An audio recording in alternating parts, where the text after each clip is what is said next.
Welcome to Midwest Paranormal Presents Paranormal Soup. I'm your host, Jason Bland, and tonight we have returning guest. I think it's been almost a year since he's been on. I know it's been a little while. It's Dr. Reverend Christopher Macklin. He is a psychic healer. He deals mainly with ET, extraterrestrials, or extra-dimensional beings and their effects on humans, especially with like Morgellons disease, Lyme disease. He helps people heal them with, and he's, I mean, you really want to talk about a guest that's going to go deep down the rabbit hole, this is the guest. I love Christopher. He's very, really so many topics we can cover with him tonight. And this is one of those guests, you know what I'm saying? He really could go down a lot of different topics. We're going to be talking about the Galactic Federation, a lot of stuff that might go over people's heads if they're just new to the weirdness of the paranormal realm and these kind of shows. But hang in there, because I'll try to keep you riding along, because Christopher is an excellent guest. We got a lot of weird tonight in the World Wide Web. Weird so much I had to really, really try to figure out what I wanted to talk about tonight. There's so many choices. A lot of weirdness going on, right? Things just get weirder and weirder. Jamie, co-host, won't be joining us tonight. She's not feeling so well. I want to make sure she gets her rest. Rob's with me, of course. And we will open up the phone lines later show. We got a lot to get to, so let's go ahead and get rolling on into it.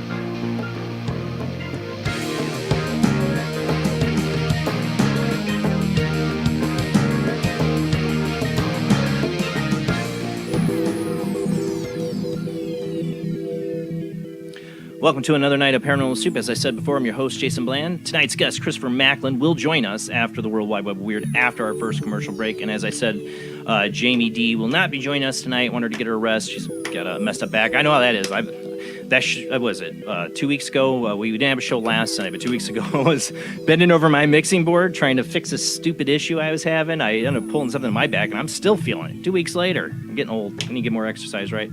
But joining me, as always, from St. Augustine, Florida, is Rob Autry himself. How you doing tonight, Rob? Doing fantabulous, I suppose. The first article we're going to get to in the World Wide Web of Weird, I was going to play a video of some new release footage, but Rob played it last on Weird Wednesday and might have gotten flagged. If you got flagged for something, they don't tell you because Facebook's awful. So we're not going to play it. And I've heard other people on YouTube that have tried to cover this say their video has been taken down. It's released public footage, military footage from an Apache helicopter. We got a lot, like I said, I have a lot of weird to get to tonight. Sorry we missed last week. I had a guest cancel, didn't have any backup plans. I'm still working on the ITC calls from a few weeks ago from our ITC show. I got 2 of them up on YouTube if you missed it. Adrian and Ziriana's call. Adrian, I love your call. We got the cat meow on that one. That was awesome. And I got, I think next coming up is Captain Damage, Dan himself, my friend. I got his call. Should be coming out tomorrow. I'm working on editing those. And I didn't want to do another open line show while I still am editing videos from the previous one because it takes me time to get to them. But we are going to have some open lines. Like next week, Michael Bodine joins us only for an hour, but I figure I'm going to open up the lines after his interview. We might open up before if you want to call and talk to him for about a half an hour of the interview, but we'll open up the lines to go for an hour or so later in the show and just, talk about whatever. Sometimes I have guests that can only do an hour, so we're going to do a lot more of those. But we got a lot to get to in the World Wide Web of Weird, so let's go ahead and roll into, let me say this one more time, the World Wide Web of Weird.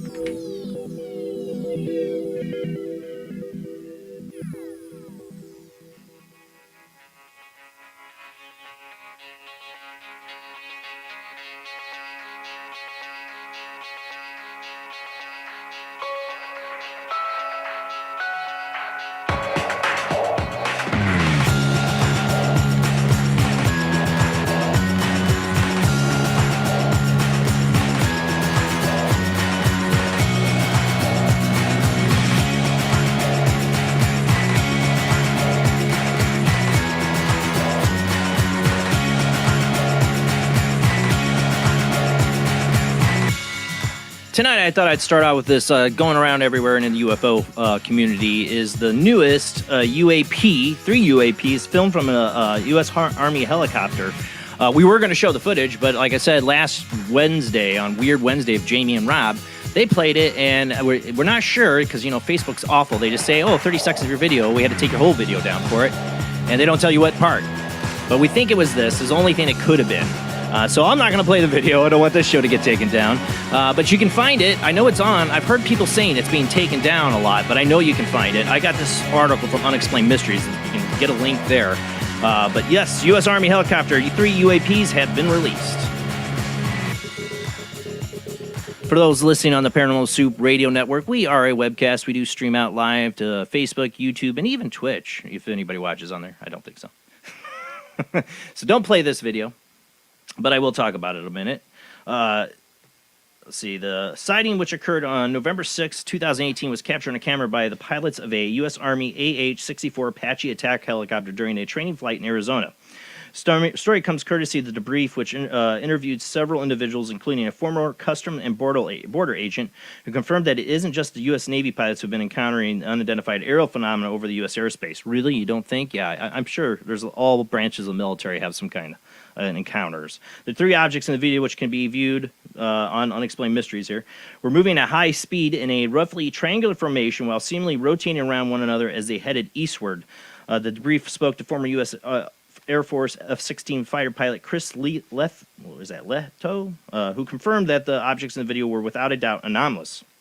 The tracking rate is especially fast, he said. Even if they are only miles away, I calculate they could approximately go 1.28 meters well past the speed of sound, or 1.28 miles well past the speed of sound. Is that what he's saying? Or is that Mach? I don't know. The circle dance maneuver is just not possible. They do a full 360-degree turn in less than 3 seconds. It is an incredible video. I wish I could play it, so definitely go check it out. Unexplained Mysteries has it. I'm sure you can find it coast to coast. You can find it all over the place. But I did see a couple different YouTubers that cover this say I had a video of this, and it got taken down. And now Weird Wednesday. So we're not going to take a chance with that. Of course, I got other ones that might get it taken down. This next one, I got the article from Coast to Coast AM by Tim Binnell. Puzzling piece of footage out of Florida, in your neighborhood, Rob. Features a cluster of curious orbs hovering in the sky as a pair of bewildered witnesses try to make sense of what they are seeing. The intriguing sighting reportedly occurred this past Saturday evening in the city of Daytona Beach as an unnamed man and his wife were just standing out on their balcony noticing something unusual off in the distance. We observed lights hovering in the sky in a V-shaped formation, he recalled, while noting that anomalies were glowing and would turn off and on, reappearing elsewhere in the sky. Fortunately, the witnesses managed to capture the footage, and it goes on longer than what I show here. And at first, I wanted to say, well, maybe they're Chinese lanterns, but they do come back and come on. I don't know, Rob. Do you think Chinese lanterns are going to lose a flame, come back? No. Could be drones. I don't know. You know, this is where we're at nowadays. We never know. All right, if you want to go play that. And there was a fourth light a second ago. Yeah, they see him come on and off. And there's the end of the video. They kind of do. If I would have seen the end of the video and that was it, I would say, oh, that's lanterns probably, because it does seem like they're falling or flares. But they turn on and off. See, the one goes out and it's going to come back. Could be that it's passing behind a cloud. Maybe that's thick enough you're not seeing it. That was my other thought. But another one goes out, it comes back. That's the only thing. Maybe it's passing behind a cloud. The way they're falling makes me think there could be lanterns or something or flares. Not an expert, not at all. So I am not the one to judge. I just go, ooh, wow, interesting, like you. Or maybe you know. Comment, let me know. But, yeah, see how they're kind of all falling? Yeah, I mean, if they fall, you know, all the way down or go out when they, you know, get almost down, maybe they are lanterns or something, but... Yeah, you see, it looks like there's something falling. So, yeah. I don't know. If you hear kids tonight, my wife's trying to wrangle them, but it is summer break. So it's like, I don't have to go to bed. What you talking about, Willis? Crazy. Yeah, so they're up. We're like, run out your energy now. Run it out, run it out. Okay, time, showtime. Quiet. Yeah, right. Yeah. All right, this is one I'm afraid could get taken out. So go past the beginning of this, like I said, Rob. It just got talked about. Everywhere's talking about this one. I don't have much of an article on it yet, but the Queen had her jubilee. Jubilee. For all her reptilian friends, right? No, I don't know that. Yep. Blue blood. Thousands of people gathered in the United Kingdom, not the United States, celebrate the Queen's 70 years on the throne, even more watching from home. In the official broadcast of the long weekend festivities, onlookers were treated to several spectacles from different organizations. One of these organizations was the Royal Air Force, whose aerobatic team performed the Trooping Color Parade. A group of 9 planes flew in formation, leaving behind a trail of red and white blue smoke. And that's all they really say here on this. But the thing is, you actually see a UFO in this. Not a big one, a very small one. And if it wasn't for the speed of this thing, I'd say maybe a bird, because light will reflect in video. I've seen it on newscasts where it's explained it's birds or, you know, seagulls or whatever. But this goes so fast, I don't think so. See if you can fast forward past the Queen and her jubilee. They clap. Here it is. It might be hard to see. Oh, see, that's the cockpit. There's a cockpit view of it in the plane, and it flies through. It's not as impressive here. You see like a little white flick. There it goes. Okay. But watch it from the other angle. It'll come up here in a second. But everybody's talking about this. I don't know. Again, I'm not an expert. Here's the footage. And comes right across. Comes right across. It's really fast, really hard to see, probably on this small screen. You can find it a lot of places. We're talking about it right now. There's a zoom in if you keep going in that somebody did on this. We can see, yeah. Yeah, way too fast for a bird. Yeah.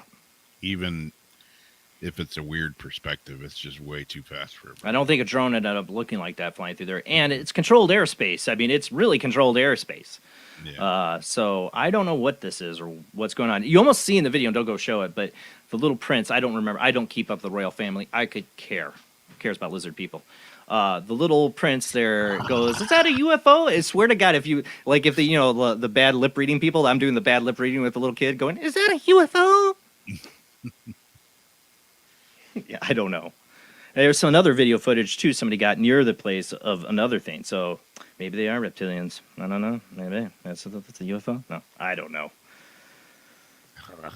The aliens want part of the Queen's Jubilee. Okay. All right, this is another one that's a really popular story. I Paranormal Roundtable talking about this. A lot of people talking about this. Is controversial image allegedly shows a strange creature that was seen outside a perimeter fence of a zoo in Texas. I got to check out Josh Turner's take on this. I haven't had a chance. I think he's pretty sure he's talked about this. It's in his backyard. And he's all up on the cryptid stuff. The photograph, which was posted on Reddit by the user SEGU1N, has certainly generated some debate in recent days. However, its authenticity, always, all right, remains a topic of contention, and even if it's genuine, nobody seems to be quite sure what it actually shows. According to the uploader, the image was captured by a game camera in which happened to be covering the perimeter fence of a Armadillo Zoo in Texas. It was posted in a private zookeeper Facebook group. The keeper said that they caught the image on a trail cam pointed at a perimeter fence and couldn't figure out what it was. I believed it was pointed from the inside of the zoo at the perimeter fence. The OP's other post goes back at least a year and are all just normal animal keeper stuff. So it's not like this was like people always posting this. This is for animal keepers, like, you know, look at the cute koala. You know, not the dog man beyond the fence want to eat the koala. Look at the cute dog man out there. Mm-hmm. Assuming that the picture has not been doctored, it certainly seems to show some sort of animal. However, it's unclear what type of animal it could be. Another possibility is it could be an optical illusion and that we are actually looking at a clump of vegetation or something else mundane that just happens to look like a creature. Right, it could. I don't know. Well, you know, like it's got a wolfy look to it, though. Yeah. I mean, we showed this last week. I was like, if it's vegetation or something, you know, take a picture of it in the daytime. Is there a tree, a plant there? No, yeah, we don't get that from a Facebook post. Exactly. But you think if it was taken by a zookeeper, they would have access to this footage. If that's the truth of it, yeah, they would recognize if that was vegetation. They'd know what was there on a pretty much daily basis. Yeah. You know, it's too bad it's just a picture. I mean, if it's camera, you'd think it's moving. We get some, I don't know. But it was a trail cam. It's a trail cam, that's right. It just snaps pictures, that's right. It's a trail cam. Yeah. One way to look at it is it's like walking kind of parallel almost away. Or Jamie said to her it looked like it was something sitting on like a bench. A little bit, but I don't see a bench there. Yeah. You know, it's just those werewolf legs are always, you notice the werewolf legs are all hunchy and I don't know. I don't know. It is weird. But it's blurry and, as usual, blurry and we don't know. Yeah. But a lot of people talked about it. I said it looks like Sonic the Hedgehog. A little bit. Yeah. Oh, yeah. Sonic the Hedgehog. It doesn't look like it'd be very big. Yeah. I mean, it's hard to judge. I don't know the place. I don't know the proportions, but it doesn't look. I mean, it could be very big. I don't know. Yeah, it's hard to tell proportions there. That could be a really big fence. Actually, it's a zoo. It probably is a big fence. It might be pretty big. I don't know. It's hard to say. Is that a 4-foot fence or is that a 10-foot fence? It's a zoo. It might be a 10-foot. Yeah. You know, I hope it is. All right. This next. Let's see. What do we got next? Oh, all right. So we got Dogman at Zoo, and this keeps coming up more and more. Is talking about more cases of possession and the Catholic Church trying to respond. Another one by Tim Bindle from Coast to Coast here. I got him. This is the original article, but he has a shorter version. Increased number of possible possessions prompt Catholic exorcists to call for help. A worrisome survey from Catholic exorcists found that they feel overwhelmed by the sheer number of potentially possessed people coming to them for help to the point that they are asking the church to provide them with assistance. The troubling trend reportedly came to light during an annual conference of priests who specialize in the practice of casting out demons of unfortunate individuals. Speaking to researchers from the Catholic Church Educational Institute, the Pontifical Antonym Regina Apostolorum, I don't know what that is. The 120 exorcists in attendance at the event raised serious concerns about managing the myriad of possible possession cases they are currently encountering, with some saying that they receive a staggering 30 to 50 such reports per day. Per day! In the face of this monstrous workload, the exorcists called upon the Catholic Church to provide them with additional resources, specifically to access psychologists in order to determine if the individual is actually possessed or if they are afflicted with mental illness. One priest who encountered this conundrum recounted how he was forced to independently enlist such a professional when a young woman's parents were divided over what had caused her to attack a group of monks and assail them with insults spoken in Latin. He indicated it was ultimately determined that the woman was possessed, and she was freed with the demonic grip following an arduous 9-hour-long exorcism. Beyond feeling as if they were forced to take on the burden of helping possible possessed people by themselves, exorcists also expressed unhappiness with having to perform the ritual for those who were sick with COVID-19, as it puts their own health at risk. Instead of puking pea soup on them, they get a little COVID-19, and your mother burned in hell, right? Why exactly so many people are requesting the practice is uncertain, though Spanish priests in attendance at the conference indicated that individuals have spent the time with the New Age spiritual or meditation groups. Blaming shows like mine, right? By taking their grievances public, one hopes that the exorcists can receive the help they need from the Catholic Church, as they are, after all, are something of a front line in the battle of good versus evil. That's up for debate. Sorry, not offensive Catholics. I don't know. That's your faith. Cool. But I think there is a lot of mental illness in the world, this country, a lot. But in the world, COVID-19 probably exacerbated that, lockdowns and stress, and then the economy going to crap, that exacerbates mental illness even more. And I'm not saying it's not demonic. I believe in these possibilities. I've had my experiences. I believe people suffer attacks like this. But I feel like you're also, yeah. I do feel, though, that we have a serious mental health issue in the world, not just in America, but especially in America, more than anywhere. So that could be part of it. But like I said, I've covered a lot. A lot of this is in like South America or in Europe, like Spain, or in other third world countries are having it bad. But, I think in America it's a little less talked about. All right, let's see here. Where are we at? Oh, number 6. This is creepy. Speaking of... so this is a TikTok one. And I was going to have Jamie, and I forgot, look into this. And, of course, she's not feeling well, so I'm glad I didn't bother her with it. But she's my TikTok girl. I don't have TikTok, so I can't really research these people's page or see what they've posted in the past. Because when I see these things, that's what I want to see. But I just don't want a TikTok. I really don't want to give. Will not have a TikTok. Jamie's my girl for this. So I don't know much more than what they have on Unexplained Mysteries. Unnerving footage of something moving next to a sleeping baby has been generating interest on TikTok. The clip, which shows a couple lying in bed next to their baby's cot, begins innocently enough with everyone seemingly getting a good night's sleep. After a few seconds, however, the mattress of the baby's cot starts to undulate up and down as though someone or something is pushing up from underneath. Then, after a few more seconds, some fingers appear on the left-hand side of the frame. We're going to show it, but radio audience, so you can get the gist of what we're about to see. According to the couple, nobody else was in the room at the time. But is everything as it seems? While the footage has been hailed as evidence of the paranormal, it is quite possible that the close-up video of the baby's cot was actually recorded at a different time, meaning that the ghost could simply be one of the parents pulling a prank. That's the essence of TikTok now with paranormal. There's a lot of pranksters out there. I don't know why. I don't know why people bother to do it. I guess they do it for all the views. That's why I'd like to look at if they don't have nothing else and it's more believable to me.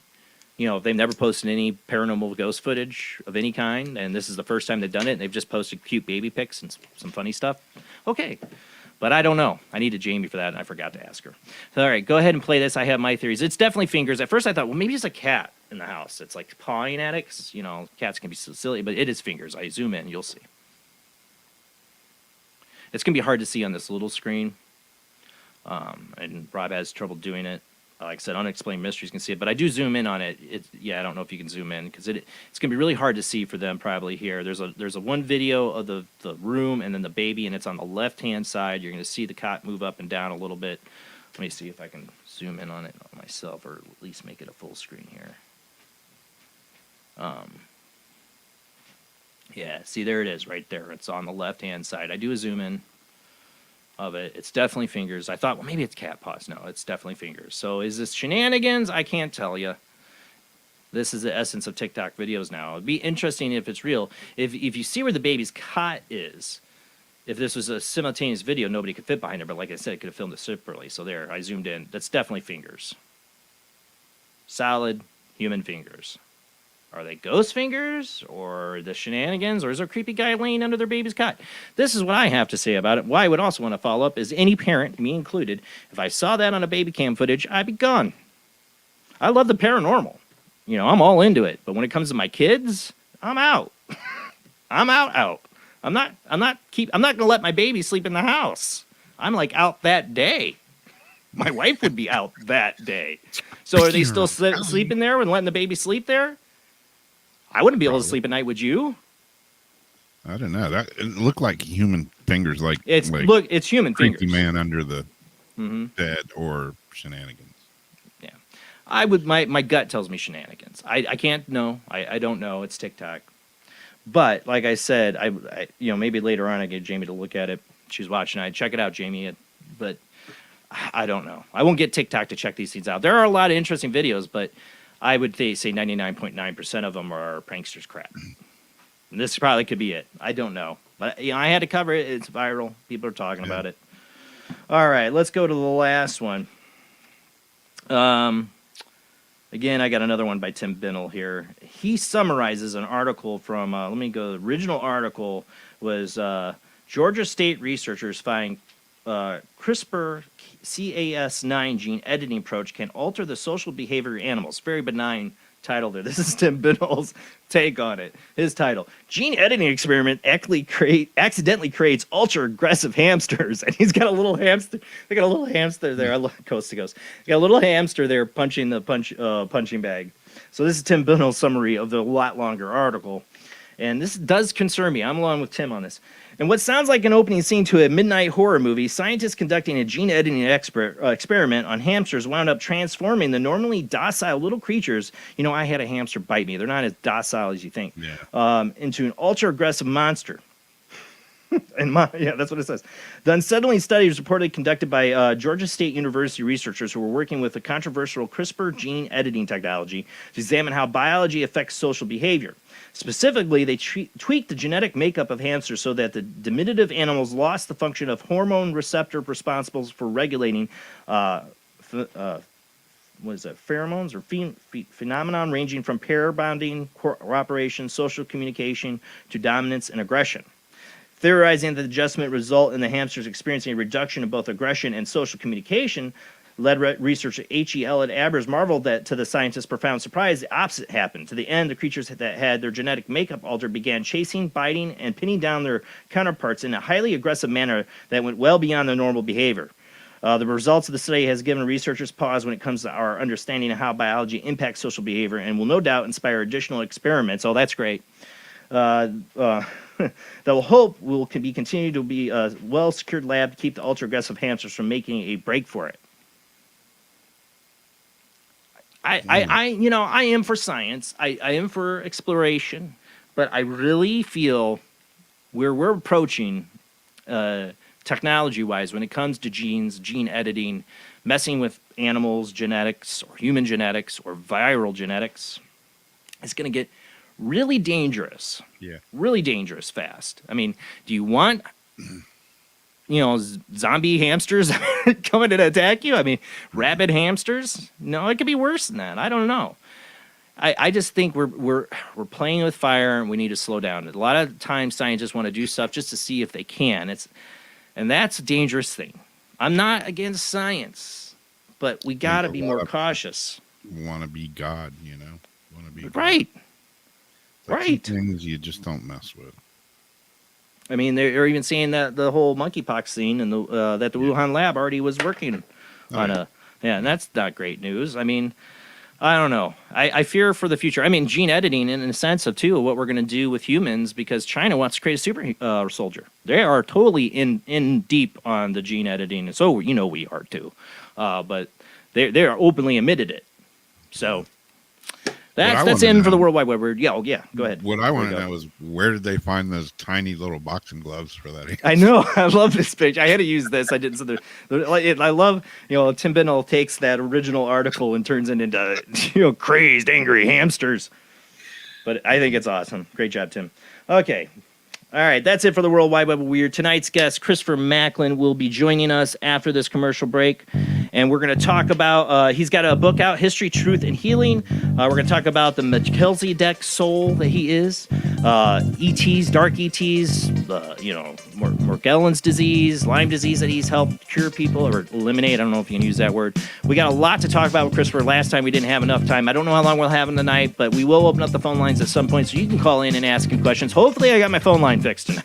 Hopefully. If you call in, you're the first to call in. You'll get to help me test that out, or bear with me as I try to fix it on the fly. All right, guys, we'll be back with our guest, Dr. Reverend Christopher Macklin, after the short commercial break.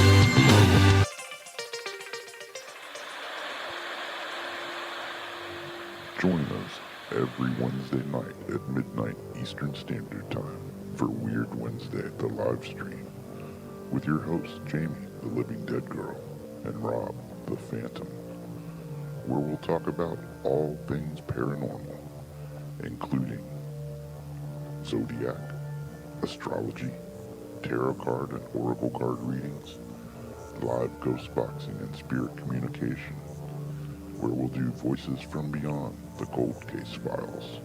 So we hope you join us live on Facebook and YouTube every Wednesday night at midnight Eastern Standard Time. We hope to see you there. Bye-bye.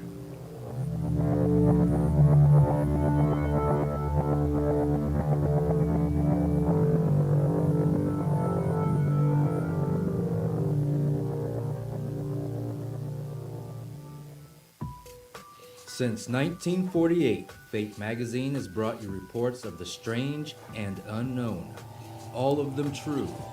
Fate Radio is carrying on that tradition, bringing you the unusual, macabre, strange, and bizarre. Join host Kat Hobson Sunday nights from 8 to 10 p.m. Eastern on WBHM Digital Broadcasting.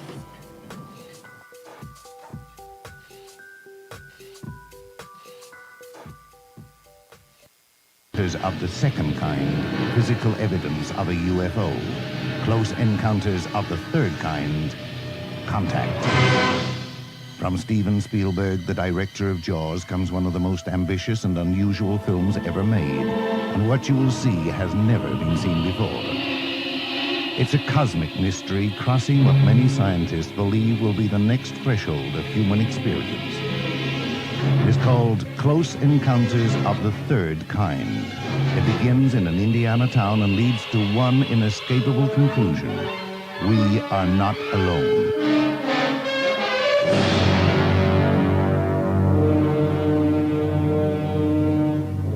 Close Encounters of the Third Kind. Certificate A. Now showing at the Odeon, Leicester Square.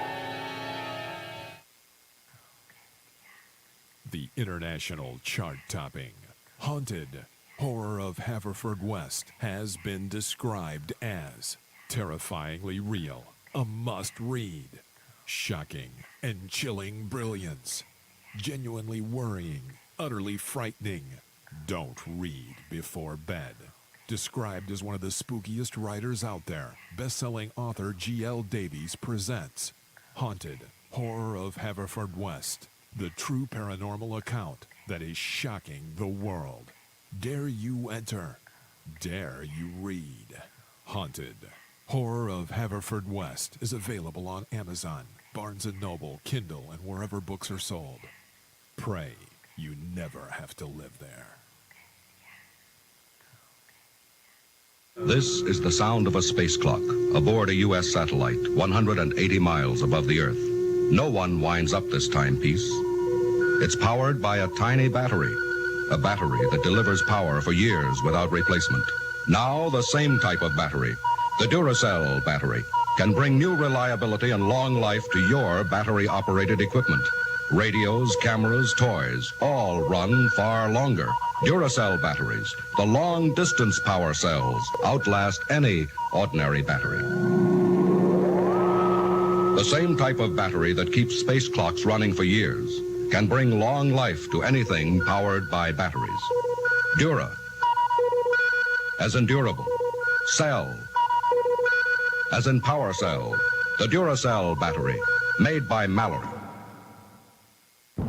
Are you intrigued by Paranormal Talk Radio? You'll love the new Paranormal Radio app from Talkstream Live. You'll find a great selection of talk shows covering UFOs, ghosts, strange phenomena, and much more. Download the Paranormal Radio app now and start listening to the very best in paranormal talk entertainment, including the network you're listening to right now. The Paranormal Radio app, free in Google Play and the iOS App Store. Switch to DCS ranging. 240, nominal to profile. We're in the pipe. 5 by 5.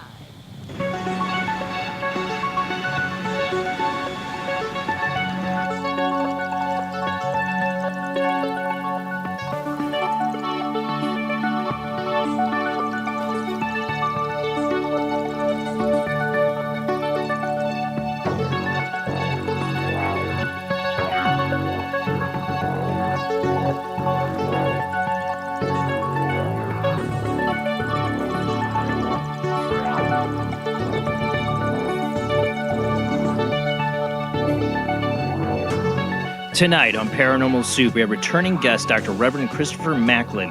Born as a highly aware psychic child in Chester, England, Christopher Macklin was often visited by negative ETs as a young child in his room at night.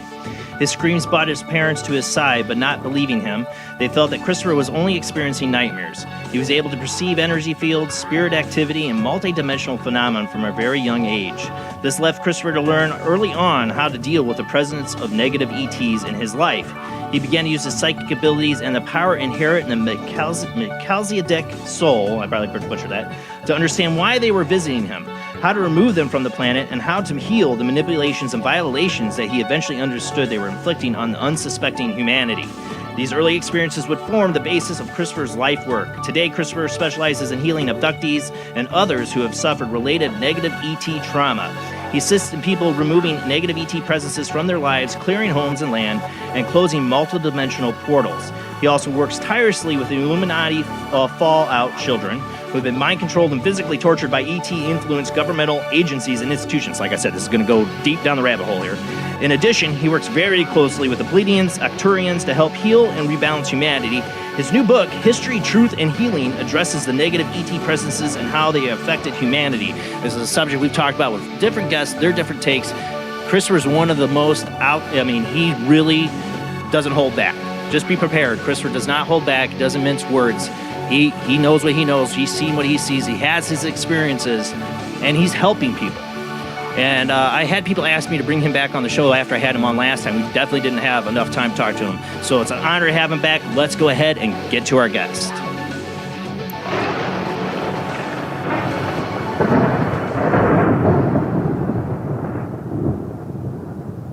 All right, let's see. Hopefully we get him on here. How you doing, Christopher? Hi, Jason. It's wonderful to be back. Paranormal Soup, yeah. On this it's awesome to have you back. Going on this planet. Yeah, you know what? Lately, I get to do my news segment at the beginning, the World Wide Web of Weird. I haven't had a slow week. I always have to really chop down on what I'm going to talk about because there's so much. It just seems so much weirdness going on in any of the fronts, be it ghosts to Bigfoot to UFO aliens. I mean, you got the supposed disclosure going on. We've talked about a lot on here. It's just a lot of weirdness, and it just seems to keep getting weirder. Absolutely, and it's going more south as well. You know, it's really interesting because the negative ETs are attacking even more than they've ever done. So, you know, that's quite interesting as well. So. Yeah, I do want to briefly kind of go over again. I mean, for people that might be new to you, I talked a little bit about your bio that you had. This all started from your early childhood. Your abilities and seeing negative ETs. I don't know if you remember me telling you how I had what I call a shadow person experience when I was a teenager.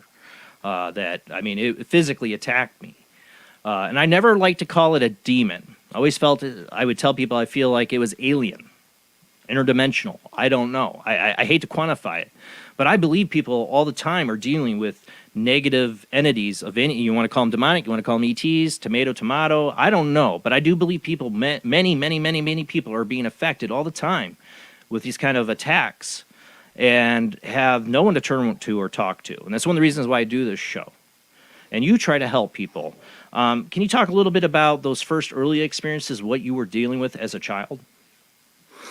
Yeah, at the age of 4, I was lying in the bedroom and this big old Anunnaki being turned up. They look like velociraptors. They're very tall, very snarly, and they feel very very dark. So this is like reptilian? The Anunnaki, are they reptilian? Yeah, Anunnaki, reptilian, so draconians, so Luciferians really. Luciferians look a bit different, but the negative ETs, the main ones that are really affecting us, Archons as well. So this thing turns from a bedroom, they're over 10 foot tall sometimes, even 11 foot, it depends how old they are. And he was sitting in my bedroom looking at me and, Dad, there's a big old reptilian, and he comes running up and, where, but it's there, where? Oh, it's your imagination, go to sleep. And the thing was still there, it wasn't moving, so he left. And I learned to actually manage them very well because I just said, get out of my bedroom. It went, oh, wow, that worked. And it's about the intent. It's about the power of your intent to. You were 4 years old.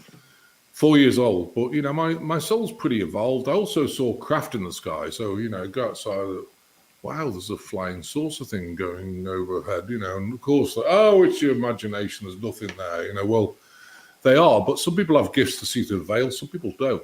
A lot of these flying saucers are cloaked, but if you can see through the veil, you can actually see them, in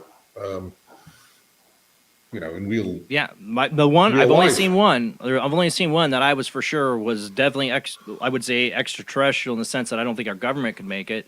I was 16, downtown Michigan City, Indiana, with 4 other people, and I saw no lights on it, but it looked like it was 500-600 feet up above us, huge. It was like the scene out of Star Wars. I know I've said this a billion times, but it came up over our heads and just silently went down. There's a like rectangular shape with like kind of like. Reminds me of too a little bit of the what's the name of the ship from Alien? It was that kind of shape and went over our heads and just silently went down Michigan City in the middle of the night, like 11:30 at night. And it was really weird because we all looked up without saying anything, like, "Oh, look at that!" No, it was like we felt it before we saw it. Yeah, you can actually feel it. I went to a ranch and. They had a problem with the greys there, and what was happening is it was a ranch. It was looking after horses, so it was a sanctuary for horses. And the poor guy would wake up one morning, and one of his horses had been dismembered and half eaten. It's dead. And he wanted to obviously stop this, so I went out there for a weekend, and he showed me where the portals open, where things happen. And I spent like a day trying to get the codes and get this portal open. Yeah. Got it open, and there was just like a sonic boom. This portal opened, and then 3 craft appeared about 2 miles away. 3 craft appeared, and what they were doing is they were like 3, and then they would go to 1 and 3 and 1. It's when they like an orb shape. There was circular discs. They had a lot of lights on them. Okay. And this was in Arizona. And anyway, what happened 5 minutes later, the military helicopters come up and start flying around, and I think, oh, God, what do we do with these? No. Don't do anything. But I was talking to them, telepathy. I said, what are you doing? Oh, we're your watchers. We have 3 watchers. As a Melchizedek being, there's 5 of us here. We have jobs to do. And it's like going back to Enoch, the book of Enoch. They was talking about watchers. And the watchers are there to kind of protect you. If something happens, they'll take you off planet. And people often say, well, why don't they just take you off planet anyway? The problem is, if you went off planet, it'd be so blissy and great, you wouldn't want to come back. So they're very reluctant actually to take anybody off planet, because it discombobulates. When you come back, you see things in a different way. We're here to do a job. And one of my I don't even need jobs to know. I don't even need to see it to know it's probably better. The way things are lately, right? Well, what people are dealing with lately is so much emotion, spiked human resonance, solar flares. They're dealing with a lot of issues with intestines. I hear every day, work on thousands of people a week, and everyone's saying, well, I don't know what to eat. I don't feel like anything. And they're eating less, don't know what to eat. And I said, look, just eat what you feel like that day, whatever it is. If it's a bacon and egg sandwich, eat it. It doesn't matter at this stage right now. Just keep the body afloat because we're going through quite a tumultuous time. I was saying this the other day. Today and not yesterday, but the day before, I woke up with like the heaviest anxiety feeling. Like there's a disturbance in the force. That's the feeling. And I can't still put my finger on it. And I woke up with a little bit of it today, and it does feel like there is weird energies we're dealing with. Yeah, because your chest's really tight. Yeah, we get the same, and it's because you're an empath. You can feel the collective now. I don't know if you guys know, there's a crystalline structure around the planet. They used to use it for telepathy, crystalline structure. And what's happened, of course, people lost the ability. So what happens, though, is it fills up with humanity's kind of emotion. And at the moment, there's a ton of anxiety, despair. So it gets worse and worse. And, one of my jobs here with the Arcturians is to clear it. We work, as a Melchizedek being, we work very closely with the Arcturians, and they clear it once a week. We used to clear every 4 months, and that was great. But of course, since this pandemic, everyone's going south and more angsty, and so the grid fills up very quickly. And so it's actually an important job, because if you didn't, you'd have a ton of suicides, because, the energy starts to get kind of despairing, for want of a better word. People in despair, depressing, despairing. So, that's one of the jobs we do. Keep clearing it, feels better, and then it starts to build up again, clear it again. That's one of the jobs we do. But Let's talk about let's talk a little more too here, so people understand. Like I said, a lot of this for people who are really new to paranormal. Even me, I've been in it for years. A lot of stuff you say, it's like, whew, you're way like you're deep into it, man. You're way down the rabbit hole. The Melchizedek, is that how you say it? Melchizedek? Melchizedek, yeah. Melchizedek. Now I know there's a biblical reference to that with Abraham, I think, in the Genesis too. But what is a Melchizedek soul? As I butcher that, but well, we've been around since before this universe was created. One of our jobs was actually when the Prime Creator created this third dimensional world. We're involved as a species in creation, especially the Akashic records and things like that, to put a safety net down here so people couldn't do stupid things in the past. So why, people have heard, oh yeah, Akashic records, whatever, I can read them, yeah, it's fine. But the reason why they produced them is because they knew that one time governments would create time machines. So in the Akashic records, your timeline from eons away, including all the past lives, everything else, there's a record of it in the Akashic records. Now, say, Jason, okay, you say, well, I want to go back in time and alter the course of history. We don't need Hitler there. So you get in your Hitler's time always the victim. Hitler, yeah. Everybody wants to go kill Hitler. I would want to too, but yeah. Well, I don't. It's the best example. It's crazy, but it's best example. So Jason yourself gets in a time machine. You go back on your timeline, and you want to take Hitler out, but you can't. Why is that? Because he's on an altered timeline. And his timeline has already happened, so you can't make any alterations on any other timeline from your timeline. You see what I mean? Because you're stuck on it. It's the parallel timeline kind of deal. You travel back to the past, but it's not your past. It's an alternate timeline. Yeah. Well, you create an alternate timeline the moment you step off the time machine.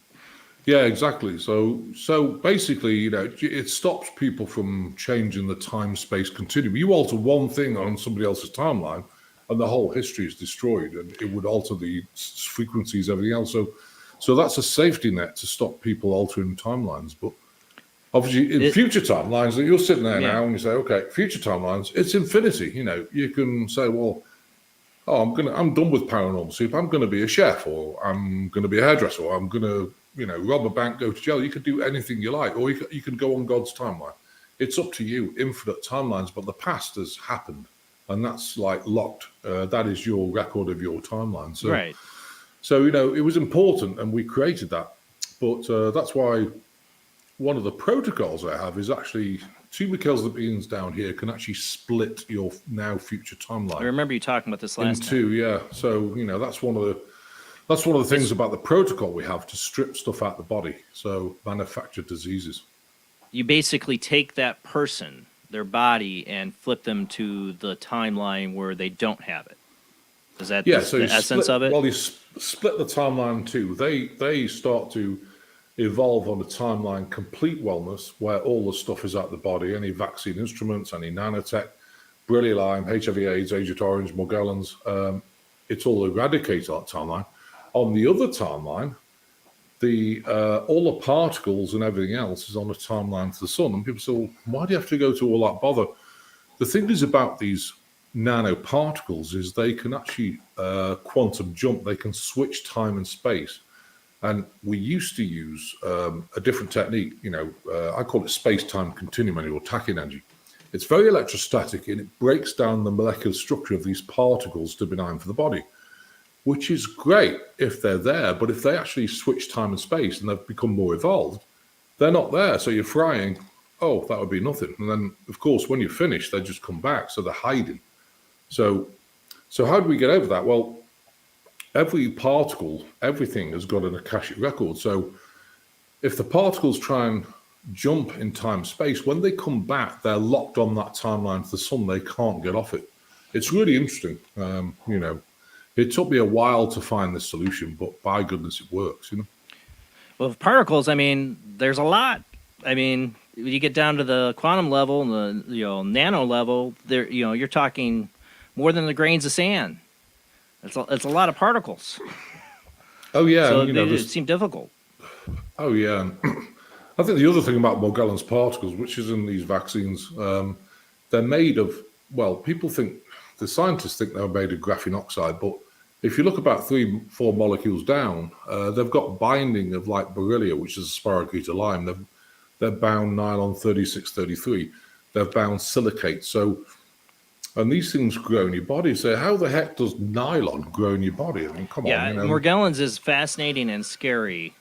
Oh yeah, I mean that's what my book is. My book is The History, Truth, and Healing of Manufactured Diseases. It talks about the Morgellons particles, where they came from, how they're manufactured, and these are the things they're using now in vaccines. It's really interesting. When did Morgellons first start appearing? About 40 years ago. Yeah, that's what I thought. About 40. Yeah, I mean the toxicologist I work with, Dr. Hildy, she's been working on this stuff for 40 years. And I needed a really evolved person to really understand what's in it, because, you can't heal something if you don't know how it works. And so, I spent a lot of time. I've been working with this stuff for about 15 years now. And tremendous success. If nobody here is familiar with Morgellons, go look it up at your own discretion. If you're a hypochondriac, do not look it up. It freaks me out. I've heard reports just not just nylon stuff coming out of people, but people have sworn bugs or creatures have come out of them, and the people say they're crazy or they're just seeing things. But people with Morgellons have gone through hell on earth. They're either like dart bugs or they look opaque. They look like yellow jackets, but opaque. Is everybody's skin crawling right now? Oh yeah, oh my god! And then you get hexagons coming out. They start blinking. You get nylons. You get all sorts of stuff. Plant materials. I've seen even the wings of like a butterfly come out of someone's like abdomen. It's just nuts. So it's. I think it's the most horrendous disease. Of course, run by DARPA. That's what I was going to get to next. Is who's doing it? All the government, DARPA, the deep state governmental system. What would be the purpose of that? Is it an accident that it's happening, or is it totally intentional? Totally intentional. What they're doing, and what's interesting about Morgellons people, they feel like they're in a duality. What does that mean? Well, think about these particles. So, you've got a particle. They're calling it graphene oxide, but it's not. It's But what do you need for growth? You need carbon-60 or graphene oxide. You need warmth, you need oxygen, and moisture, and all that's in the body. So what happens is these particles, because they've been carefully bound with these other materials, like the nylons, that silicates. I mean, the graphene oxide tubes have 0.1 of a nanometer CMOS complementary metal oxide transistors in them. They're tiny, and they can transmit and receive frequencies. So they're more for monitoring your body. But some of them, like the spheres, they, all these things can grow because they have the right, carbon's the base of growth. So what happens is these things replicate in the body and start growing through the muscle material, growing through the skin, growing through your connective tissue. And so it's basically turning someone into a transhuman person. It's nuts. This stuff's nuts. When I first came across it, I phoned up Dr. Hildy. I said, Dr. Hildy, I'm overwhelmed. She goes, why? What? Because it's so bad. I said, no, I'm not overwhelmed by what it is. I'm overwhelmed the fact that someone could ever engineer it and put it in people's bodies. It's just right. The morality, the lack of. Terrible. Well, are the people that have Morgellons, are they selected, or is it random who gets it by genetics, and then they're monitored secretly, or in some sense, or is it like they're they're selected, experiment? Depending on their RNA, DNA, and blood type and everything else, they're selected, and what they do is dusted with them. Now, the old way was terahertz frequencies. So the military used to send satellite frequencies, and that's the thing about Dr. Hildy. She's supported people in court and sued people like DARPA and all these big industrial complexes for using them as guinea pig, and she won because she was measuring the frequencies, the satellite frequencies that were switching this stuff on. So it's very interesting. Give you an example. She had 6 nuns left the Vatican, and because they realized what was going on. So I'm not surprised, of course. So they've left the Vatican, and the Vatican sent a a drone over and dusted them with the same smart dust, particles. So it sinks through the skin. And every single one of them went down with a different disease. Now, how did that happen? Well, they have nanospheres. The nanospheres, they're 10 to the minus 9 small, but they've got 92 loaded compartments in them. So it's like, getting a 10 to the minus 9 small football, drilling a hole in it, or, a solid piece of thing, drilling a hole in it, and loading it with 92 different viruses. And so what happens is that, and they're all triggered at different frequencies. So everyone's got the same smart dust, but everyone gets different, conditions because they've released different viruses. It's fascinating, but kind of scary, Well, not kind of. It really is crazy. It is. Well, it's a deep rabbit hole. Like I said, I've had a number of different guests on that make a lot of accusations towards our government, and I'm not one to trust our government. I don't know what they're doing. I don't know what they're up to, but we were just covering the last article in my World Wide Web of Weird is how through gene editing, they turn these hamsters super aggressive.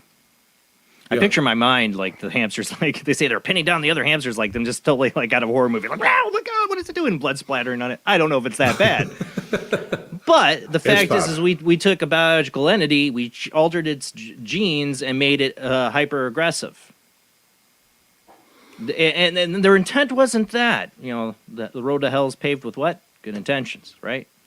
And exactly.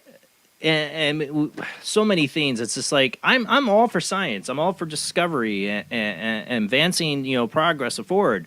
But there's also got to be a limit. There's got to be caution, and it doesn't seem there's ever that much caution. It's more like, can we do it? All right, let's try.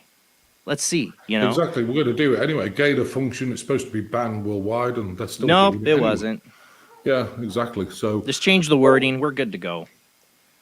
But I think they are doing it. The nanotechs came from the Greys, when the paperclip project. So this nanotech, it's, DARPA have had it, they've been working it for a long time. This stuff's, when they show you a little kind of, someone showed me, well, was it on YouTube or something? The smallest bot in the world, it was about a millimeter, and thought, that doesn't even begin to show the technology they have. We're talking about 10 to the minus 9 small, where you need electron microscope to see them. So but this would be alien technology, right? This would be alien given technology to us? Yeah, from the Greys. So we talked about the Greys last time you were on. You said they were kicked off the planet a few years ago or something like that, I remember. Yeah. But they're still coming on. They're very crafty. So they were kicked off the planet, not allowed on this third dimensional world in this time-space. So how do they get on? What they're now doing is they're coming through portals, so they're not actually physically here, because within a portal they're in a different time space. So whether we alter that, or not, I don't know. But they're very crafty. These beings are, very, very crafty. Well, I've had guests on, and recently caller, one I think is listening now. Who was abducted like 2 nights before he called in. He had a horrible experience, and they were doing. It sounds like genetic. They were taking DNA, taking sperm, or taking, they're doing the typical thing. So it sounds like they're still active. Yeah. Yeah, through portals. They've done it differently. They're probably still sitting in a portal and not actually kind of physically here, but through tractor beams, they take you on the ship. So, And, he described a blue light. He described a blue light. Yeah. Royal. Yeah, I'm talking about you. He described a blue light that, right? It took him through a door. Royal will call in later. Just talk to Christopher about it. But, like I said, it was like something could be transphasic. It puts you in a different state or matter that can pass through the wall. You're in a different kind of dimension or something. A lot of the stuff, we're talking about tonight makes me think of stuff like, we're watching Stranger Things season 4 right now. I've seen that. Is it out? I love that. Yeah. But, government experiments and portals to another dimension. And I always say Hollywood touches upon this stuff. They have a little inside track, I think. We're kind of fed it a little bit here and there in fiction. But the fact is that if this does exist, if aliens have this technology and we're cooperating with them and we're using it on people, does it mean like our government's not really our government anymore? Is it controlled by aliens completely? Well, here's the deal. What I see, people are scared about the government or deep state, whatever you want to call them, Illuminati, cabal, whatever you want to call them, but they want to take over the planet, and but they're not in charge really. They're just puppets. So who's actually in charge, of making this happen? The reptilians underneath, like the Anunnaki, the Luciferians, and the Draconians, they're actually in charge of this. And what they've done is they've created hybrids of human beings. Now, what are hybrids? Well, they don't care about life. They just couldn't care less. It's all about control. It's all about, not even money control, but of course money is part of their control system. So they're in charge. And the problem is, if you just take, people say, well, just take the government, take the deep state. If you do that, what they'll do is create more hybrids in the future. So in 50, 100 years, we're doing it all again. And I'll tell you, Jason, I don't want to do all this again. We want to fix it right now. So. Well, is that our history then? I mean, they say we've had previous civilizations that have collapsed. That we had technology and all that. Are we just reliving a cycle of this power grab? I think we are, and I think we did learn, like Atlantis. I was there at Atlantis. I was one of the spiritual leaders there. I don't want to mention my name because it actually doesn't matter who you are in the past. Matters actually what you do right now. But again, the same thing happened. They lost the God connection, became greedy, powerful, everything else, and then the whole thing collapsed. There's always a correction with this thing, but I'm hoping it's going to be us who get it and not Gaia herself or some cosmic event. But we've got a way to go. I mean, if you look at people awake, I keep saying, people say to me, wow, we're 80% there. I keep saying, 80% of people awake? Heck no. Yeah, are you sure you're on the same planet? Because I'm not seeing it. I asked them because that means how many? 2.5% at the moment. And I'm talking awake, like really awake. Vibrations really high. I'm not saying I'm awake. I'm still trying to figure it out.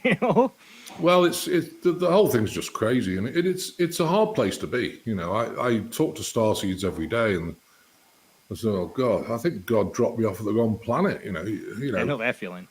Or they say, oh, I don't belong here. So look, don't even try. But what we've got to do is try and connect with our families, our Starseed families, because I see so many Starseeds alone. It breaks my heart because it's so hard being on your own, trying to navigate through this kind of crazy world. That's why with our ministry, we do like heart sharing circle, and people just come on and express things free of charge every Friday just to have somebody who gives a damn, because, these people are getting depressed because they don't feel as though they're getting anywhere, and everyone needs support. So, that's why we're here. So for you, I mean, like you were mentioning how, you remember, do you remember all your past lives? Yeah, a lot of them. I mean, for the last 4,000 years, I know every single one because, what happens with Starseeds is this. You can't just come here and work on all this stuff that's happening now because it's kind of profound, it's too much. So what's happened over the last 4,000 years, Starseeds have come back at particular periods in time as a training exercise. And so you come back 4,000 years ago, 2,000 years ago, whenever, to update yourself on what's changed with this planet. And of course, that was a training exercise for the now. This is it.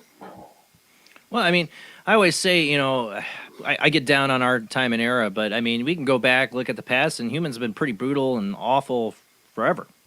And societies have changed in different ways and been brutal in different ways and gotten enlightened in different ways. It's a continuing circle. But what I worry about now is our arrogance into technology. Our arrogance. I don't want us to live in the Stone Age. I like technology. I'm talking to everybody right now. I like science, but I'm worried about it's like Jurassic Park. They created that idea that like. Well, we can do it, so let's do it. Let's make a T-Rex. I honestly, we were talking about this today at my work. I'm like, if they figure out how to do it, they'll do it. It's inevitable in science that if they can do it, they're going to try, just to see if they can. Yeah, once they do it, if it goes wrong, oh dear, Yeah, well, that's the problem. It's giving the keys to a Ferrari to a 2-year-old, really, and I think there's got to be more sort of control. I mean, here, in the United States, they're just some of these deep ages. They do what they like, and no one bats an eyelid. And I think it's wrong. They should be accountable, and people should know, what are you doing? How's it working? I mean, this AI technology is trying to interface a brain or get this technology into your brain. No, they're all talking about it. Yeah, and biggest to names. me, it's not okay. Absolutely. What, Carl Schwab, Elon Musk, what's his name from Amazon? Oh, I just forget his name. They're all talking about Bezos. it. Jeff Bezos, thank you. They're all talking about transhumanism. And, yeah, but they wouldn't do it. They wouldn't have it in their brain. But what they do is put it in your brain so they can actually control you. That's what they're after. They're after complete control. It'd be great to be able to access the internet. Just the thought, right? Well, yeah, but what's going to access you? Exactly. Where do you break down with free will? I've always had this childhood imagination about a dystopian future where we put a bunch of nanotech and technology in your brain. We just don't become human anymore. And me and my dad were just talking about this, is that you're talking about time travel. Half the time I feel like what we witness from people's encounters with some aliens, it might be future us, looking to find out where we lost our humanity. Is that a possibility? There's some of us, when you talk about multiverse and time travel, that also means that, and probable futures, there's a probable future out there that we become non-human, we become the Borg from Star Trek. Yeah. And what did the Borg have in Star Trek? They can time travel. That we time travel back to an alternate past timeline that resembles ours to study ourselves or to fix what we screwed up. Absolutely, and even now, I mean, people who aren't awake, they're kind of they don't even feel these transitions. They don't even feel anything. They're just going to work, earn a paycheck, coming home, pay the IRS. What do they do? Go watch the TV. Hey, life finds a way to keep you busy, especially right now when the bills are getting higher and you got kids to take care of and trying to protect your kids from all kinds of things in this world right now. There's a lot. I can't blame humans for not feeling this or knowing or being awake, because there's a lot to keep you distracted just to stay alive and pay the bills and do your everyday business.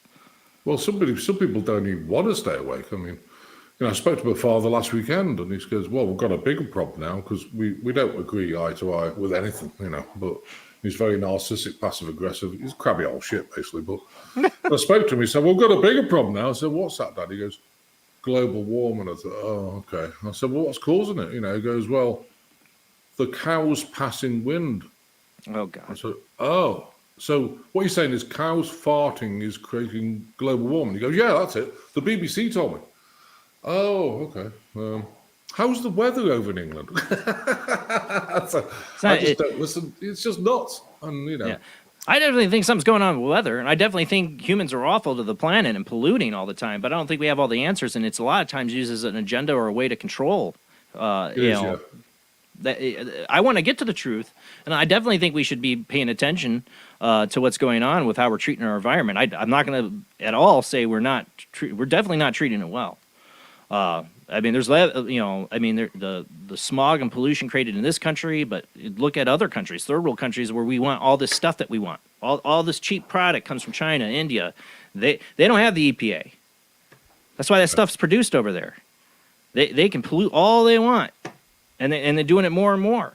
I mean, we do have to worry about what's going on, but the problem is we never get to the actual subject. It ends up becoming turned into a political agenda, attack another side, and that's all. We're not getting any solutions. We really are not. That's the thing about politics, is it's all drivel, both sides. It's distraction. It's all just both drivel. sides. It's distraction. And one guy will go in the Republican, one go in Democrat. To me, the whole thing's rotten to the core. It needs to change. And 100%. And I think it's going to the future. I see. If you look at future timelines, when I don't know, but I see it going back to the state and the almost like chief of the state. Like the Native Americans. New medicine men. You look at hospitals. If you go in a hospital, there's a good chance you're going to die now because they'll inject with some crap. Like remdesivir or something. So who knows? But I wouldn't go to hospital unless I was in bits on the road and I'd been in a car wreck. I just wouldn't go. Because I don't want to take about YouTube. Please see your doctor if you feel you need to see a doctor or go to the hospital. Yeah, go to the hospital. Call 911 if you got a problem. Yes. No, it's true. there are plenty. I know plenty of people I've known grew up in the medical field. There's plenty of people out there enjoying. They want to help people, but there is an industry out there that won't make money if they don't have a lot of sick people, and it's something we should be aware of. Do your research and ask the right questions. Don't just trust everything. Because there is an industry that is making money off of people being sick, and we need to ask the right questions. I mean, just with the pharmaceutical companies, they didn't give a crap shoving tons of narcotics down people's throats in this country, getting people addicted to opioids. They did it knowingly. Exactly. That's proven fact. And all they cared about was the money. And greed is. I'm all for a capitalistic, democratic republic society. The problem is we're controlled by a criminal, corrupt enterprise that's infiltrated our government. We don't have, beyond conspiracy theories. Just look at what's going on. Corporations have infiltrated in one way or another. Your politicians, they should be wearing like a NASCAR jacket with all the different sponsors they have. Because to get to where you are, this is why I trust no politician. To get where they are, they got to make a deal with somebody. It costs a lot of money to get in that position of power, even a congressional seat. And they have to keep fighting for that, keep getting money, and keep making deals. And you can't trust that anymore. The system's been completely corrupted. In addition to that, I mean, a lot of politicians, they come in politics, they've got no money, maybe 50K in the bank, and within a few years, they've got like 8 million in the bank. So how do you make that money? They don't get paid that much, So, of course, they're being paid off, brown enveloping, as they call it, Yeah, kickbacks, money, free trips, free boat. Here you go. Yeah, it happens, and we can, media can, cover it barely and turn a snarky eye to it, especially for one political side, but they do it for both. And if I want people to wake up, is to wake up to the fact is that I don't care what party you believe in, wake up, because none of them are on your side. None of them are. There might be some good people trying out there. I'm not saying there aren't, but the way the system is now, you're not going to make it without making a deal with the devil.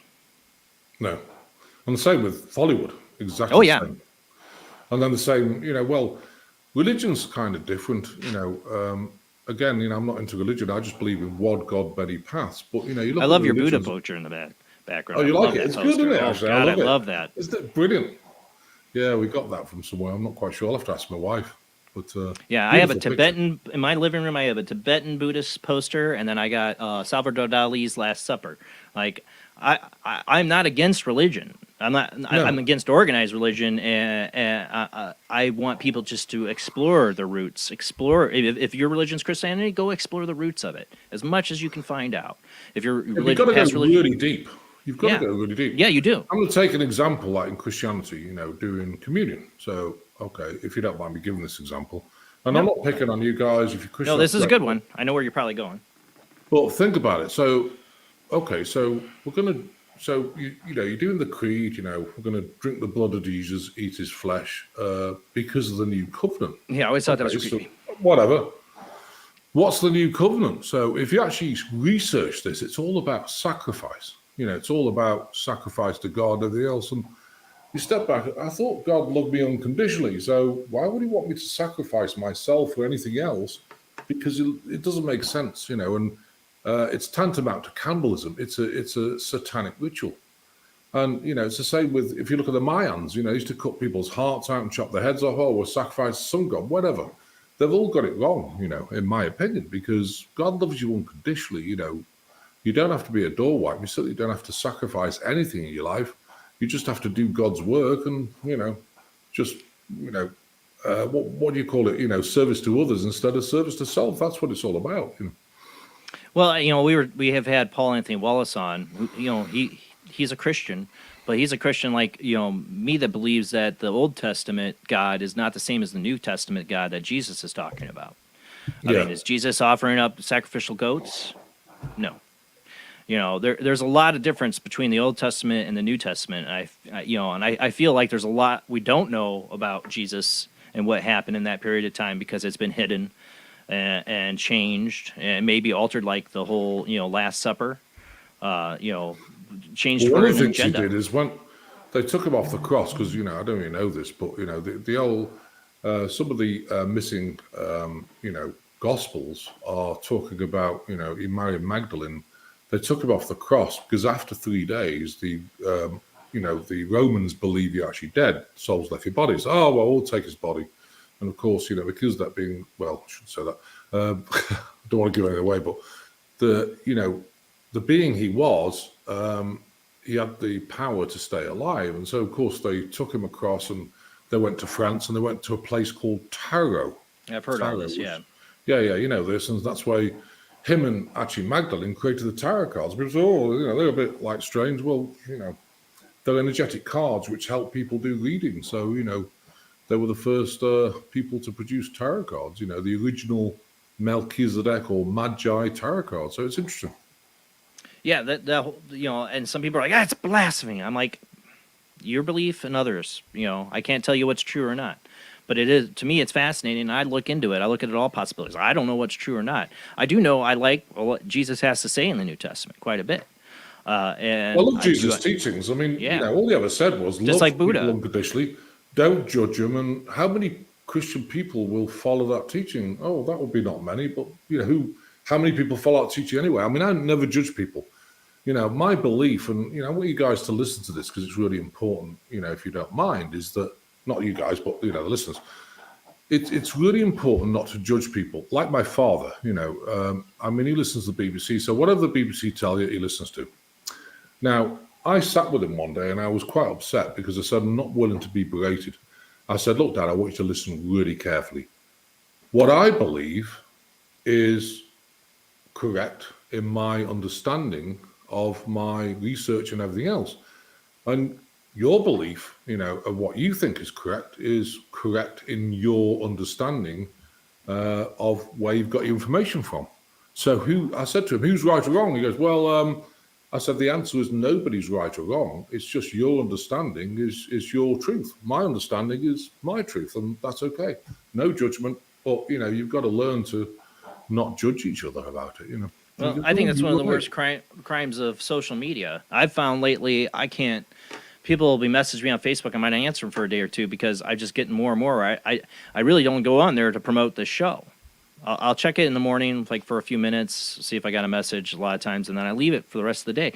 Because there's so much judgment on there, and so many people easily to criticize others on there, and so much arguments, and so much. It's just like humanity's never had this outlet where we could just all put our personal opinions out there, and everybody's got an opinion. I've done it. I'm just as guilty as anyone else in the past. I've done it. I don't do it much anymore.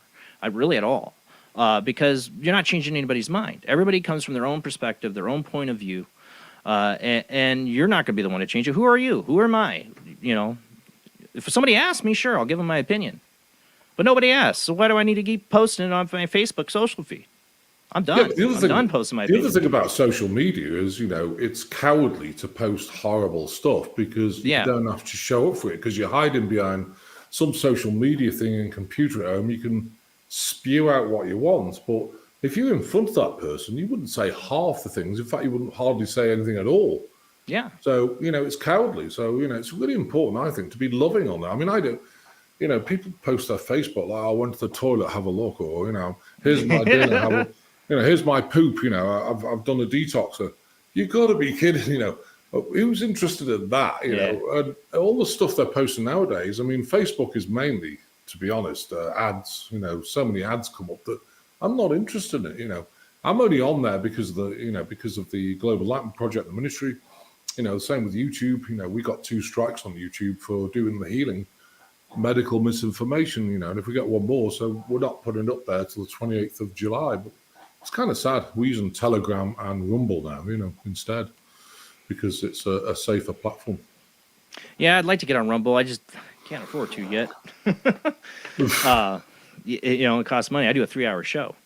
But it's nice that there is starting to be more options that pop up there. I'm worried about tonight's show, I know, but I've had you on before. I'm like, whatever. They'll do what they do, But this is the thing is I also see this affecting people in everyday life is people are just oversharing everything. They start doing it in their personal life. I notice some people, it's like, one, I don't know why you posted that on TikTok or on Facebook. But 2, I don't know why you're telling me. Like, don't tell me that. I don't need to know any of that. That's your personal business. I know you. You're an acquaintance. Go talk to a really close friend about that or a counselor or something. I don't know. But, 1, don't post it on social media. And 2, why are you telling me? people just, I don't know. I worry about society, where we're heading. I have 2 children. Back in the day, before I had children, I was like, I felt we were doomed. Anyways, and I got no idea where we're gonna go. But I was like, I don't care. It's just the way it is. I can't do anything about it, which I still don't feel like I can do much about it.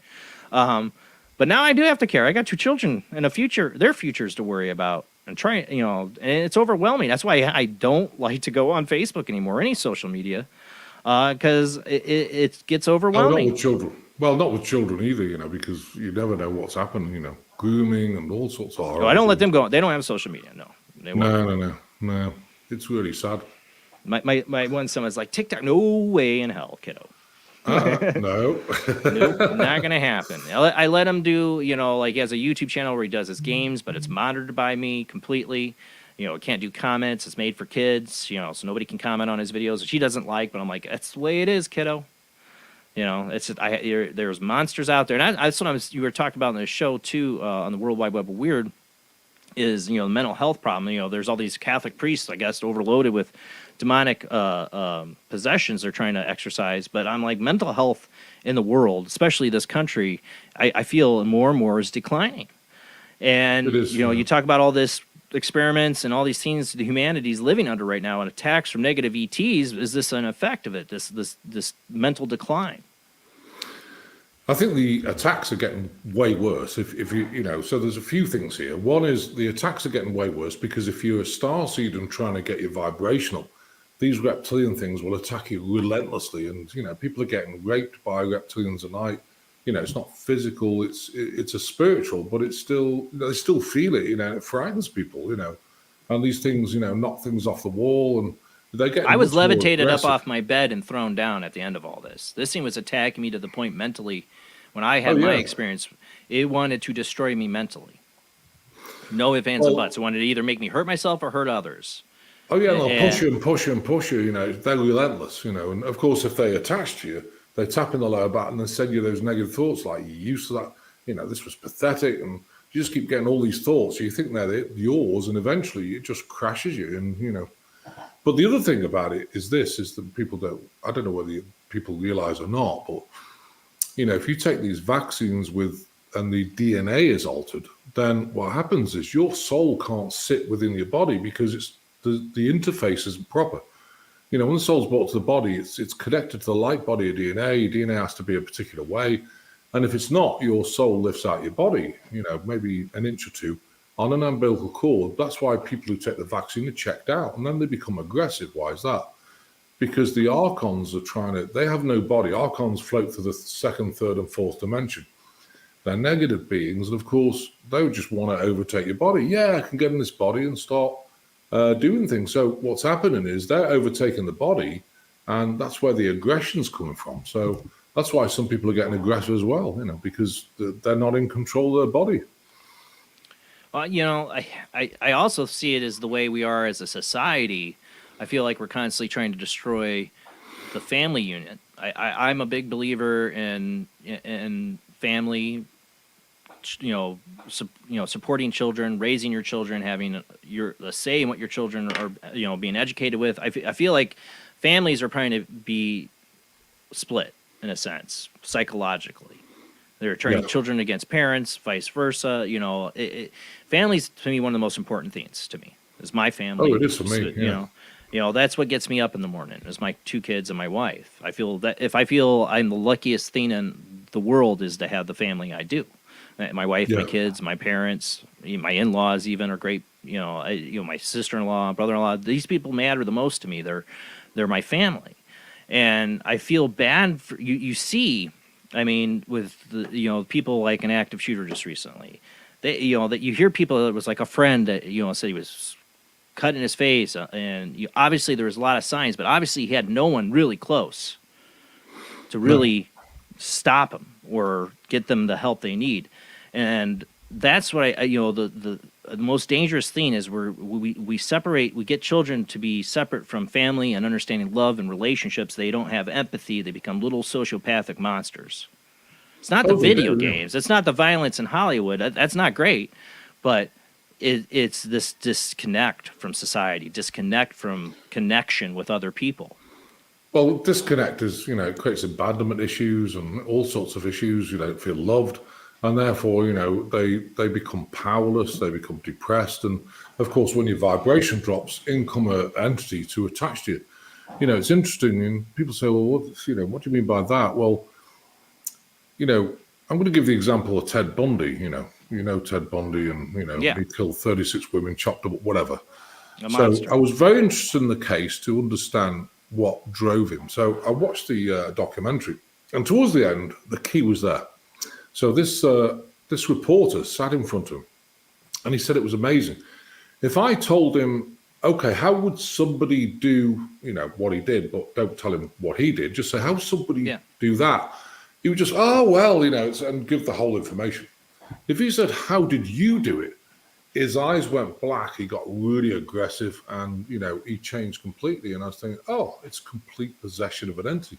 That's what was driving him. There's a dark force within him that's so bad, probably a draconian, because these entities don't care about people. They'll just get you out there and they'll control you, if you allow them. And that's up to the person to, of course, get some help to exercise, get rid of it, and get your vibration up and change your life or not. But that's what drives these people. And I think with the shooter thing, there's a lot of false flags. They're creating false flags to, alter the country's legalities about guns and everything else. Of course, it's false flags. Why didn't the police go in 40 minutes? Come on, you can see it at a mile off. It doesn't take a genius to work that one out. Someone's in control of it. But I feel like a lot of these people are groomed, and this Montauk programming, grooming with the FBI and DARPA and people like that. Yeah, I told you, people, it goes down a deep rabbit hole. Montauk's a whole other rabbit hole to go down. Oh yeah, Montauk.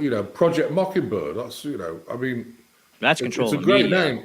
Project Mockingbird. So you're mocking people because what they're doing is they're listening to all the bullshit and projecting it back to other people. It's like mocking is exactly what it is. Well, that's 1960s. That's actual Freedom of Information Act.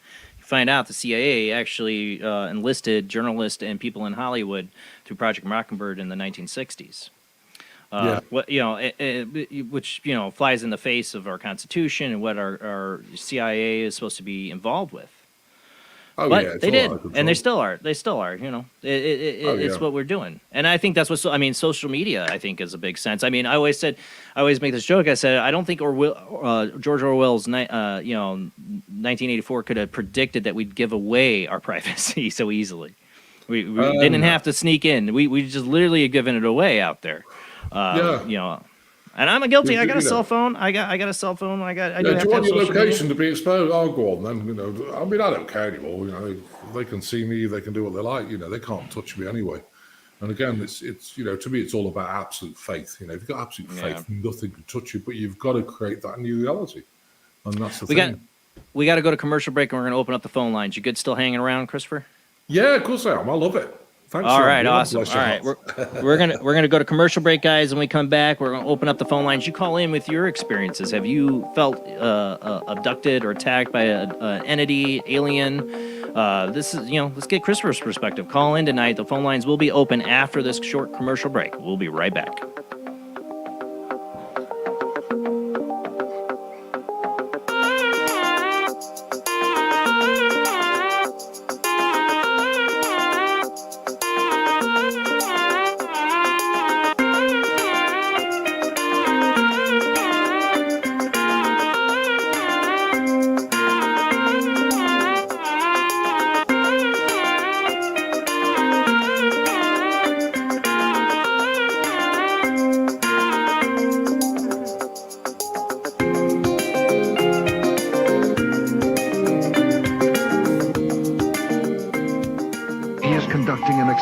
Into the combined effects of sensory deprivation and hallucinatory drugs.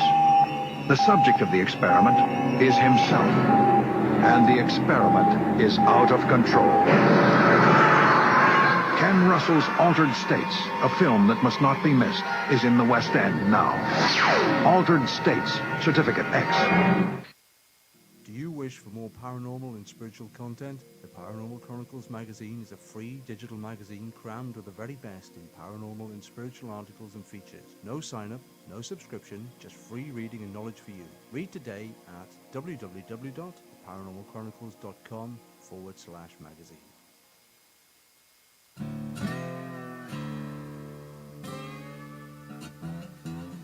Oh, come on. I'm Southern, but...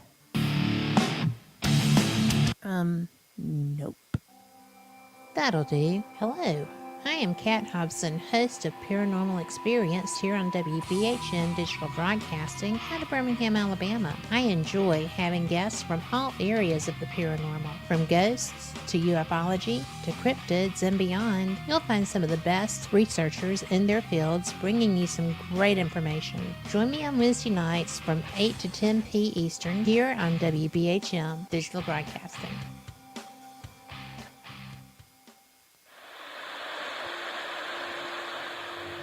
Join us every Wednesday night at midnight Eastern Standard Time for Weird Wednesday, the live stream, with your hosts Jamie, the Living Dead Girl, and Rob, the Phantom, where we'll talk about all things paranormal, including zodiac, astrology, tarot card and oracle card readings, live ghost boxing and spirit communication, where we'll do Voices from Beyond, the Cold Case Files.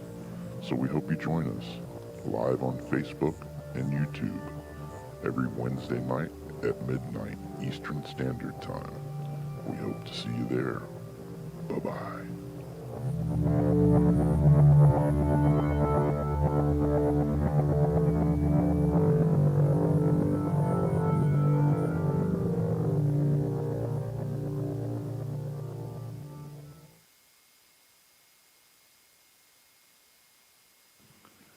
Paranation Magazine is a new paranormal magazine based out of Denver, Colorado. Our goal isn't just to give you the best paranormal content out there, but to promote paranormal unity. We're doing this by giving everyone an opportunity to tell their stories and to share their experiences. For more information, follow us on Facebook at Paranation Magazine and soon, paranationmag.com. I've Never Met a Dead Person I Didn't Like is the extraordinary travels of a young, alone, and broke psychic in the highly anticipated new book from internationally renowned psychic, medium, medical intuitive, and best-selling author Sherry Dillard.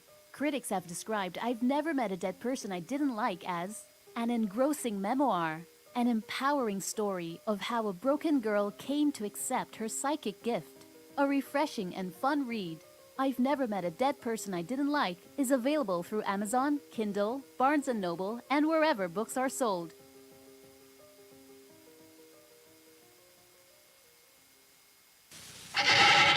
Edgar Allan Poe wrote Spirits of the Dead with a pen dipped in warm blood.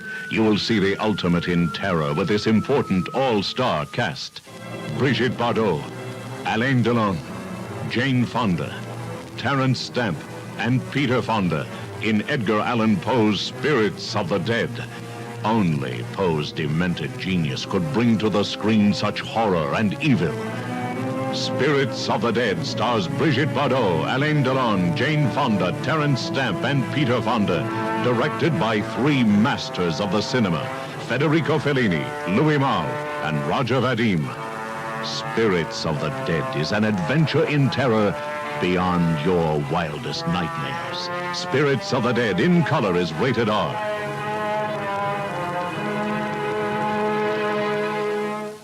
Please, Spock, do me a favor. And don't say it's fascinating. No. But it is interesting.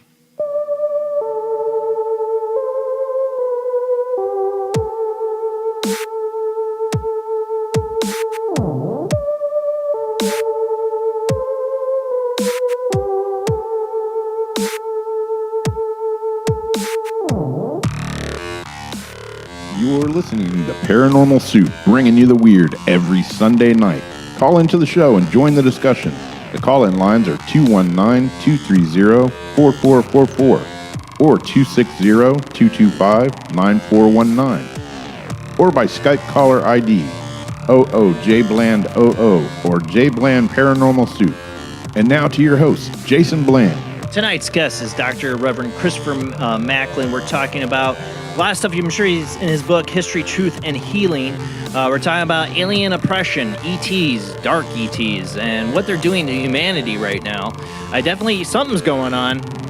in the last number of years, things have just seemed gotten weirder and weirder, more stressful. I mean, right now, you know, turn on the news, and anything there could probably stress you out. That's why I don't. But there is something going on, an energy or something. I know people are definitely experiencing negative ETs that watch this show have called in, and you can call in. Let me make sure I get this phone line open for you. You can call into the show, join the conversation. Have you had a negative ET experience? If you had a positive ET experience, go ahead and join that too. There's another subject we're going to get in tonight with is, what is the Galactic Federation? You know, I'm a big Star Trek fan. I'd love to believe there's a good aliens out there in a Federation. Christopher has knowledge of that. We'll get into that as well. A lot to get into. Let's go ahead and get right back to our guest.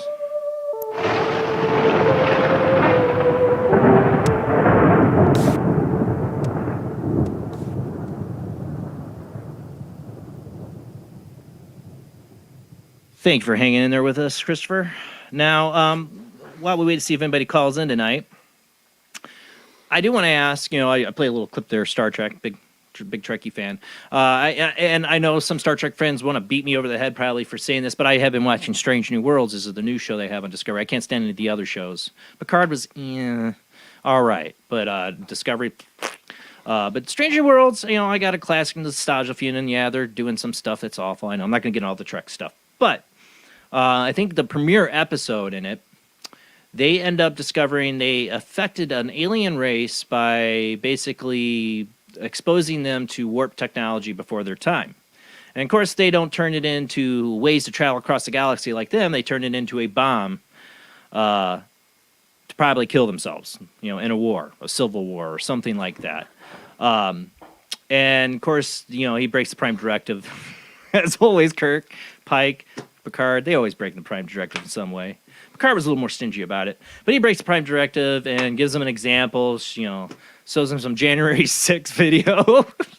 It says, you know, and what's interesting is this man, when Manny's fight for freedom began, is what he says. I thought that was weird for them. Such a progressive network, right, Paramount? But, you know, basically saying it led to nuclear war in World War III. Don't you make the same mistake. It's up to you if you want to kill yourselves. But they interfere. You talk, what is the actual, like, Galactic Federation? Is it, you know, I've always felt like Gene Roddenberry was ahead of his time and had maybe some conscious knowledge or unconscious knowledge of something like this. I don't know. What is the Galactic Federation?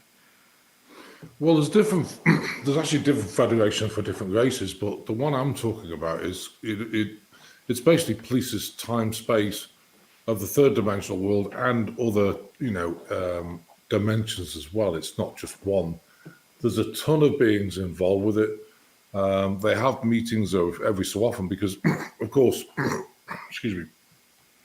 If you look at this third dimensional world, there's very strict rules. Even Prime Creator can't get involved with it. For example, there's free will. So, you know, people say, well, where the heck's God? Why can't they just come in and fix all this? But they can't because it's a classroom and it's free will. It was created by Prime Creator. Even Prime Creator got a bit involved. And that's why, of course, they put Starseeds down there. The Galactic Federation agree with different races like Palladians, Arcturians, Lemurians, Atlanteans, Andromedans, Lyran. So there's various races down here to really help. Why do they put them down here? Because, you know, they get over the third dimensional can't help because they need somebody down here to anchor and say, hey, guys, from up above, I need you to help. And because you're an actual being down here, it gets over the free will thing. So that's part of the Starseed ability. But so going back to the Galactic Federation of it's kind of the whole, you know, infinite, you know. Yeah. I mean, it's huge. This one's different. If you're dealing with timelines, if you're dealing with multiverse, you got to be really huge. Well, possibilities you know, are endless. There's infinite dimensions. There's infinite timelines. There's multiverses, things going on at the same time. You're in different places. So all these things are policed to make sure that, you know, rules aren't broken. And like, you know, the Greys, you know, when we had a meeting about the Greys, what's the difference between violence and education? When you come down here, you've got all the reptilians, and you think, well, you know, isn't that a violation? No, it's education because they've been there forever in eons, and so the human race, and so we're intertwined with them in some way. So we're intertwined, but it's also an education that they attach to you, they mess with you, And so you've got to learn by maps of intent to remove them, get your vibration up, and maintain it and keep them out. And you can do it by maps of intent or prayers. Now, violation is something different. So the Greys were, like you say, abducting people, stealing sperm, stealing eggs, wiping the conscious mind. But of course, you can't wipe the subconscious. So people feel it, and by meditation, it can come up. That is a violation because they're paralyzed. They have no permission. Of course, they have permission from the governments, but they're breaking that sovereign permission. That's a violation. And so, it's never happened for a long, long time before where a race was told to, and swept off the planet. They're coming back a little bit, but I've got to admit, abductions, from what I see, abductions are nowhere near what they used to be. They used to be huge, Now you get one or two people, but, nothing like we used to, So it did help. So that Federation is there to police it. Also, things like nuclear war, they would not let that happen. Well, we talk about that a lot on this show. I mean, look at the hearings. I don't know if you watched the charade, but the congressional hearings on UFOs, the one congressman brought up Maelstrom, and them shutting down the nuclear weapons. I was like, at least somebody's asking a serious question, because that is a serious question. That would be a national security issue, and they're like, we don't have any knowledge or data on that. Of course you don't. But it's something that many people have testified to happening.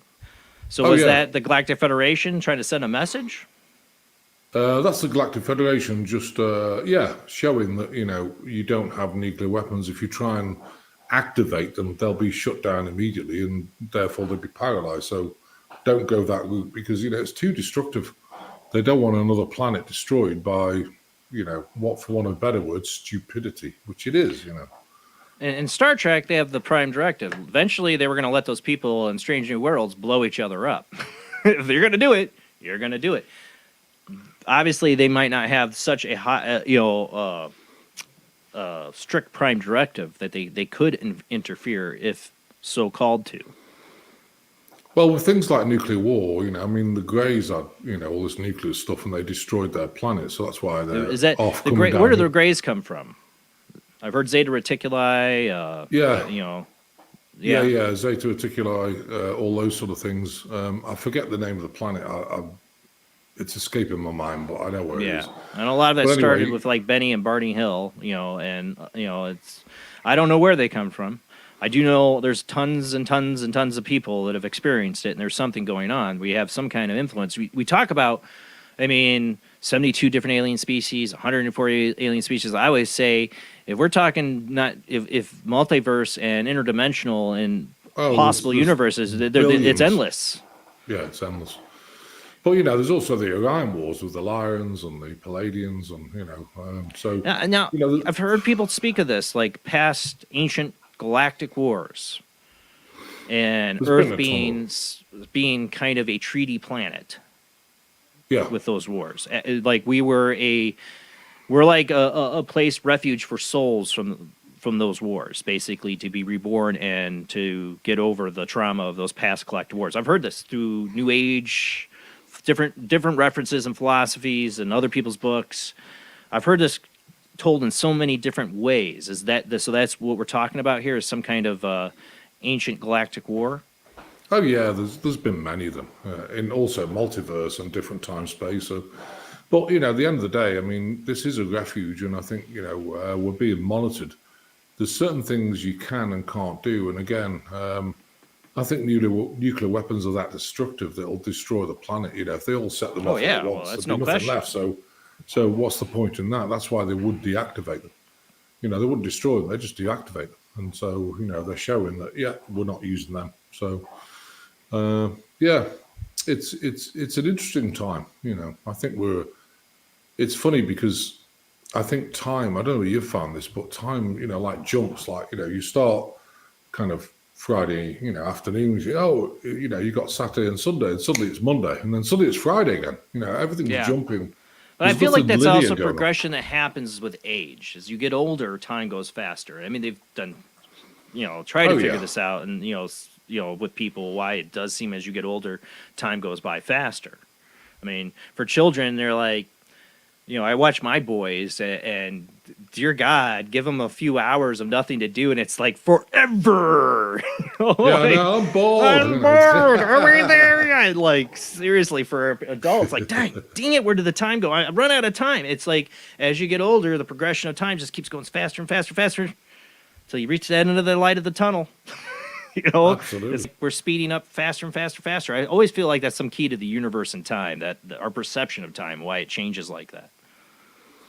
Yeah, I know it's very true, but I do think time's speeding up anyway, because I think the time markers in the universe, you know, I mean, there is no time factory; it's just been produced by us. But the time markers of the universe have been stretched, and so it's like having a stick and putting a rubber band, and you stretch the time marker, you know, one way, and then of course you let it go, and the time's got to catch up with itself.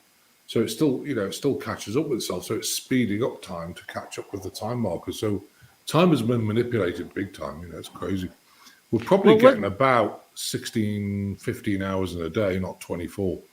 You know, that's why that feels like. Well, I agree with that. It feels like that as I've gotten older, Yeah. and lately, yes, and maybe it's everybody's feeling. Maybe even for kids, it's going a little bit faster than a normal used to for kids. I don't know, but I definitely know it feels like time's always running out. I'm always running out of time for everything. Or wow, I'm like, oh my God, how did I just spend 2 hours? Oh my God, it's gone. This show, I go through this show, and I feel like, oh, how am I going to get, you know, some guests, not you. I knew we'd have plenty to talk about, but some guests, I'm like, oh, am I going to stretch this 2.5 hours of interview? But it always happens. I get to it.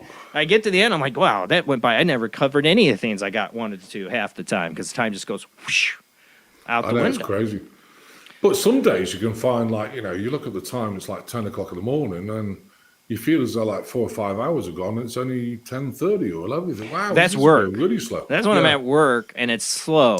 Because I work retail, and lately with gas prices where they're at, my business has been really slow. It's really worrying because nobody's coming out, driving out the shop with the gas prices so high, and man, that time will go slow then. I'm like, why can't it go this slow when I'm doing something I enjoy? You know? But no, it's still looking at the clock. I'm like, oh, it's only been 10 minutes. Okay, it felt like about an hour and a half, but okay. You know? It's crazy. I know. It's like, can I actually get paid for what I feel I've been here? Yeah. That feels like 10 hours. Oh, that'll do. Don't be afraid to call in, people. No calls yet. I don't know if people are. I told warn the audience ahead of time. We get deep down the rabbit hole when we have you on. I mean, this is, you know, you don't hold back. You tell it as you see it.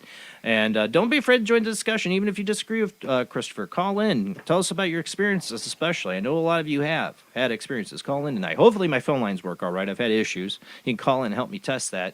I didn't put my phone lines up. I did realize that. But they are open. You can call in. Let me get my banner up there with the phone lines. There we go. Okay. We get the comments back. Oh, there we go. But so with the Galactic Federation, though, I mean, for you, what was the point in your life when you really all this knowledge came to you? How did you get? I mean, we've talked about your experience. I know you went penniless. You were in the corporate world, just to give people a brief summary, and you had a moment in your time where you had lost everything, and that's kind of when you had your awakening. But when was it you really started to like get this open, like this communication, or you found out you're a Melchizedek Soul, or your communications with the Galactic Federation? When did this really start happening for you, and how? Well, I went to Belize and a place called Telepathic, which is a Mayan temple, and the Mayans built their temples, of course, on ley lines, very powerful, energetic portals. And so I went up this thing, and it just really helped me heighten. And I spent the whole afternoon there, just sitting on the top, looking at visions. And after that, everything really blew open, you know. I mean, before that, I was pretty gifted, but it really blew open after that, you know. And I remember going back to the cabin thing, and, you know, my past lives were shown like literally just like a third dimensional television here. They said, oh, this is one of the past lives, this is the other one, this is the other one. And they were talking to me, they were appearing. And I even remember, you know, I was lying on a hammock, you know, I was pretty exhausted because I was doing a lot of work at that time. Lying in this hammock outside, it was interesting because, you know, they started rocking me. It was really interesting. I felt this very light, you know, angelic hand. Yeah. And, you know, I was swinging for about an hour. And this lady's watching me and said, what were we at dinner? She goes, do you mind me asking, you know, you were swinging, but you weren't swinging at yourself. What was happening? Say, long story, but it's okay. And it was angelic beings just giving me some, kind of rocking just as a relaxation. It was really funny. What I find interesting about that is I read, I read people that I'm not saying I believe everything they say or write or whatever, but I like to hear everybody's perspective. Years ago, I read David Icke's stuff, and his awakening was, I think, in a Mayan temple, or at least on the grounds there was a ley line for Mayans, and he had like a kind of a similar awakening. I find it very similar, and he talks a lot about stuff that's very, not like you, but I mean, he gets into the reptilians, he gets into the alternate dimensions and Matrix, and talks about a lot of the same stuff. So maybe you guys both were opened up because of that ley line.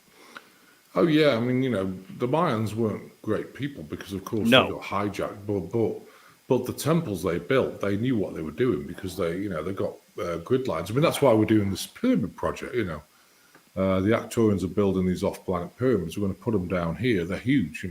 Almost 1,000 feet tall, 666.66 feet tall, 333.33 feet tall on the Golden Curve. The biggest one would be on the ley line, and it'll help blow out all the satanic symbology that's been put down the ley lines to try and shut down the power of them. Yeah, and control it. So that'll blow it all out. They're stargates. They're due to come here as soon as we're ready. We're waiting for the money that's been produced. I mean, it's going to cost. If you put these things here, you can imagine, like, wow, these things have appeared from the sky. I want to go and see them. And so you're going to get millions of people wanting to see, which means you need infrastructure. You can't just let people onto the land and do what they like. So it's probably going to cost about they believe, the people who are doing the project management with it, about $200 billion, which is being produced. But the first thing we've got to do is get 100,000 acres to put them on, and then it'll be. And they got to be on a ley line, right? They got to be on a specific area. Oh yeah. We do have a caller. We have a great caller, Zach, who always has great questions. How you doing tonight, Zach? You there, Zach? Uh-oh. Says I have him. You there, Zach? It says I got you. Hit something. No, unmute. You hear me, Zach? Oh, now I'm muted. Unmuted. Thank you. Are you there, Zach? You hear me, Zach? Getting like echo from it. That's weird. All right, well, let me try calling Zach back. Maybe I can get him on the other Skype line, but that's the one. This is the one I thought worked fine. He just hung up. Let me try calling back. Let me see. Might be a bad connection. Sometimes we get it. We'll see if we get Zach back there in a second, hopefully. Oh, he's got a great question, so I'm hoping we got him. Are you there now, Zach? I'm here, brother. Can you hear me? Oh, thank God. Yes, you hear me? Yep, I can hear you clearly, man. I can hear you. For some reason, you can hear me, so. Yeah, I don't know. That's weird. Go ahead, Zach. All right, I just got two questions tonight. I'll keep them short and brief. Hey, Christopher, it's very nice to meet you, sir. Hi, Zach. Good to see you. My first question goes back to the question of time travel, where you mentioned that really when someone travels back in time, they'd really be going into an alternative dimension. My question is, if someone does have a way of going back in time, are they able to materialize and interact with the environment around them, or do they have kind of like a silent, like first person viewership of time travel? Interesting question. I've never thought about that. I believe you can interact, but I guess it wouldn't be advisable because you don't want to meet your own self there, But you're on that timeline. You can see, but you can't really alter. But you can see, so you can be visible, but not do very much. You see what I mean? Okay. And then my second question goes back to really the experience that you mentioned earlier, where you were out at a ranch over in Arizona. I'm from Arizona myself, so it kind of piqued my interest a little bit. So my question is, when you were on this ranch, were you able to determine exactly what species or what origin that these perpetrators where they originally came from? Were they interdimensional, extraterrestrial? They were extraterrestrial. They were the Greys. The Greys were actually the beings that were coming through. And, you know, what's really interesting, I mean, I don't know whether, you know, it's just outside Phoenix. It was Stardust Ranch, you know, or, you know, John Edmonds, or maybe not. I've heard that, yeah. Yeah, but, you know, he actually passed away, God bless him, but his ranch, you know, is still there. And what happened is we went out there and, you know, it took me about, I think it was just over a day to open this thing. I spent the whole day, first day, and the next day, within about an hour or two, we got it right and it blew open. And it was like a sonic boom, but it's interesting because John kind of said, well, it always opens on the ground level, but they know what I'm like, so they seem to open it about 300 feet up, which I thought, oh, because, you know, me, I just walk into it because I couldn't care less. I have no fear about anything. So it's 300 feet over, and it was amazing because, you know, of course, the Actorians turned up because they had my watches, but you could also see like craft and beings and different things coming out of this portal. You know, I was just fascinated. It was amazing.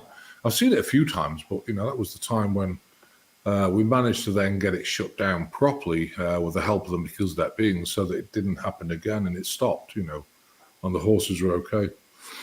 But, yeah, have a look up Stardust Ranch. It's on the website. It was there. Yeah, I've heard of it. Yeah.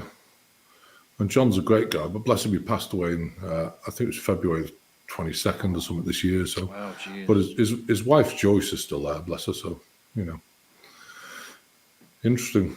So, yeah, definitely Greys at the time. But that was I think it was about 5 years ago now. So, time goes so quickly, you forget when you've done things. It's You're like we were talking about. What was that? You know, so yeah, maybe, yeah, about 5-6 years ago. So, Zach, do you have any other questions, or was that it? That was it. Thank you so much, Christopher, for answering the questions, man. I do greatly appreciate it. Since you guys over there in the UK, hope you all had a great Jubilee. I think you're in America. He's in America, aren't you? No, I'm in America. Yeah. Yeah. Let me tell you something about the Jubilee. No, I know this is coming. I get worried about the Jubilee of having a reptilian in power for 70 years. I knew this was coming. I'm going to park it there and say, hey, I don't know what to tell you. I mean, everyone seems excited, and I'm kind of, oh, okay.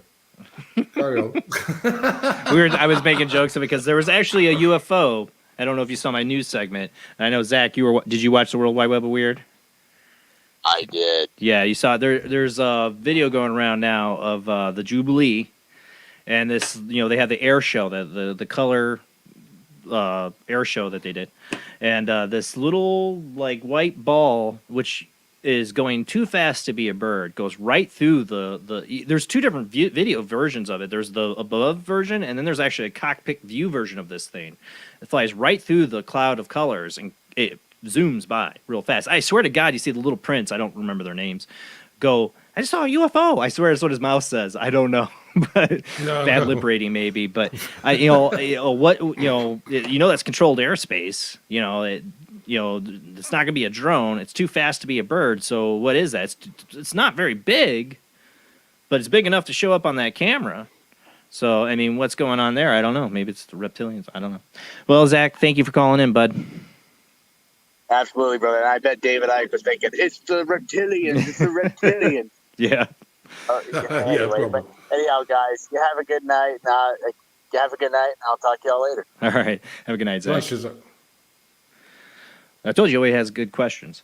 But yeah, so we talk about people, the ruling elites, Illuminati, the conspiracy theories. Like I said, I read the David Icke novels. Or not novels, whatever, his research.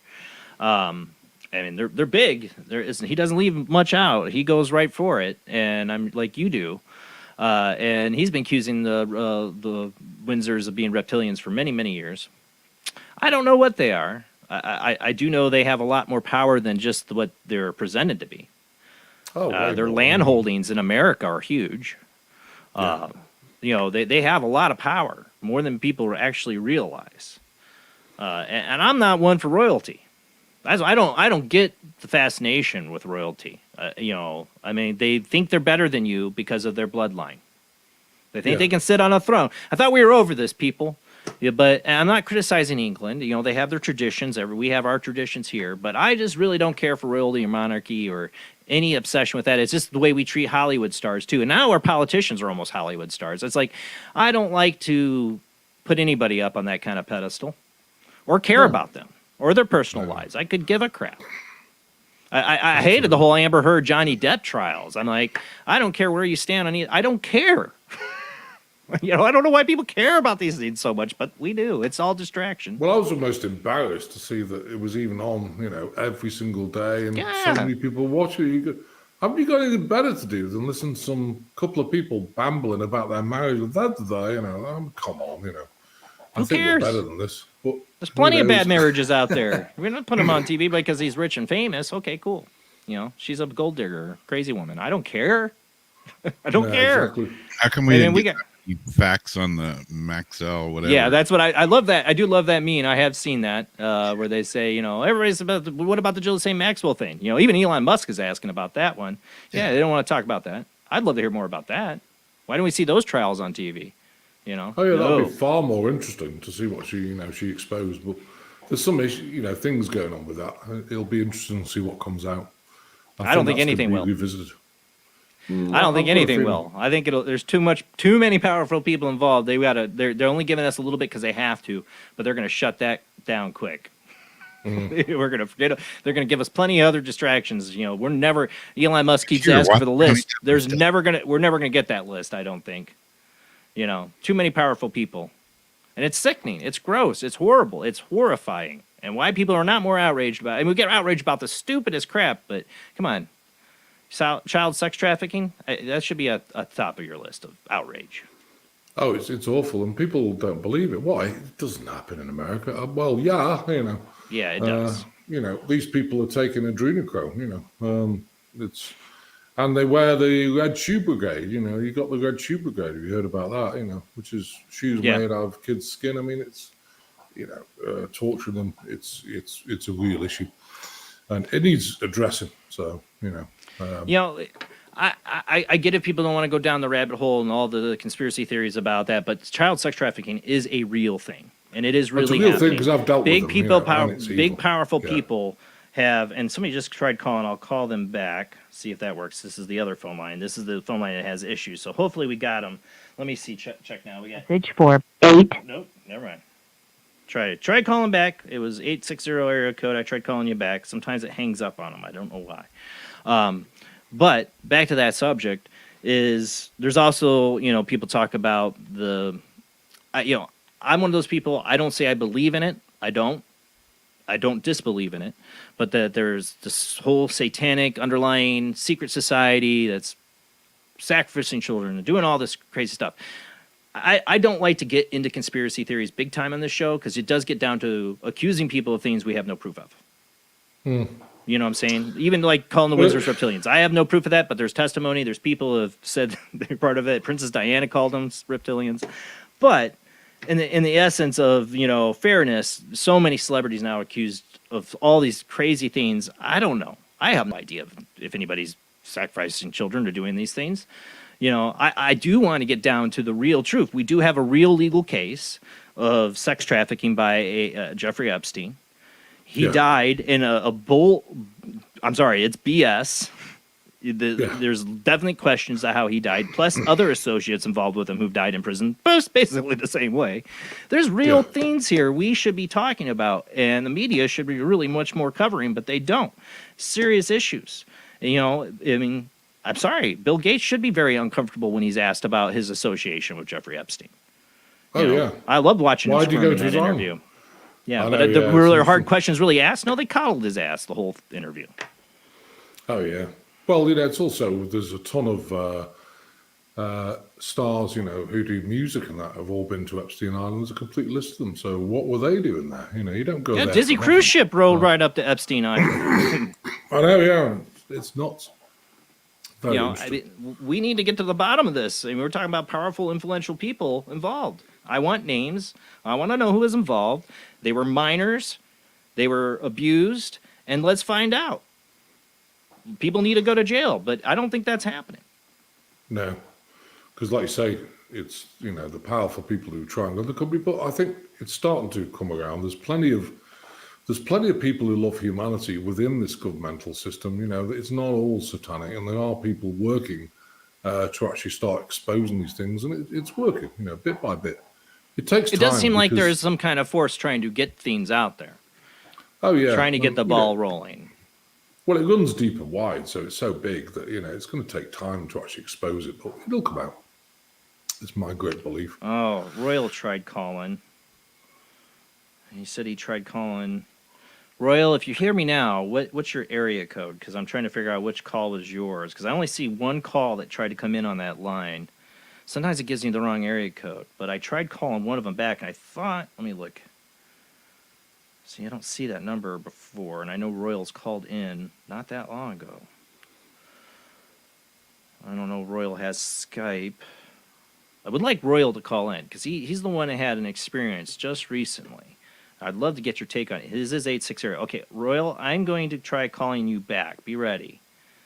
I'm going to try calling Royal now. Of course, it's delayed. I tell him to be ready, and it's probably like a 30-second minute delay. And this is the bad phone line. All right, let's see. Are you Hello? there? You there, Royal? You hear me? Jason, I got you. Do you hear me all right? Yeah, I hear you. A little low, but I can make you out. I got you. Okay, I'm going to see. Do you hear me better now? Can you hear me? I hear you just fine. Oh, okay. Yeah, no, I hear you. I do hear you. It's a little on the low side, but I can definitely hear you. Let me see if I can turn it up. Do I sound a little bit louder now? Yes.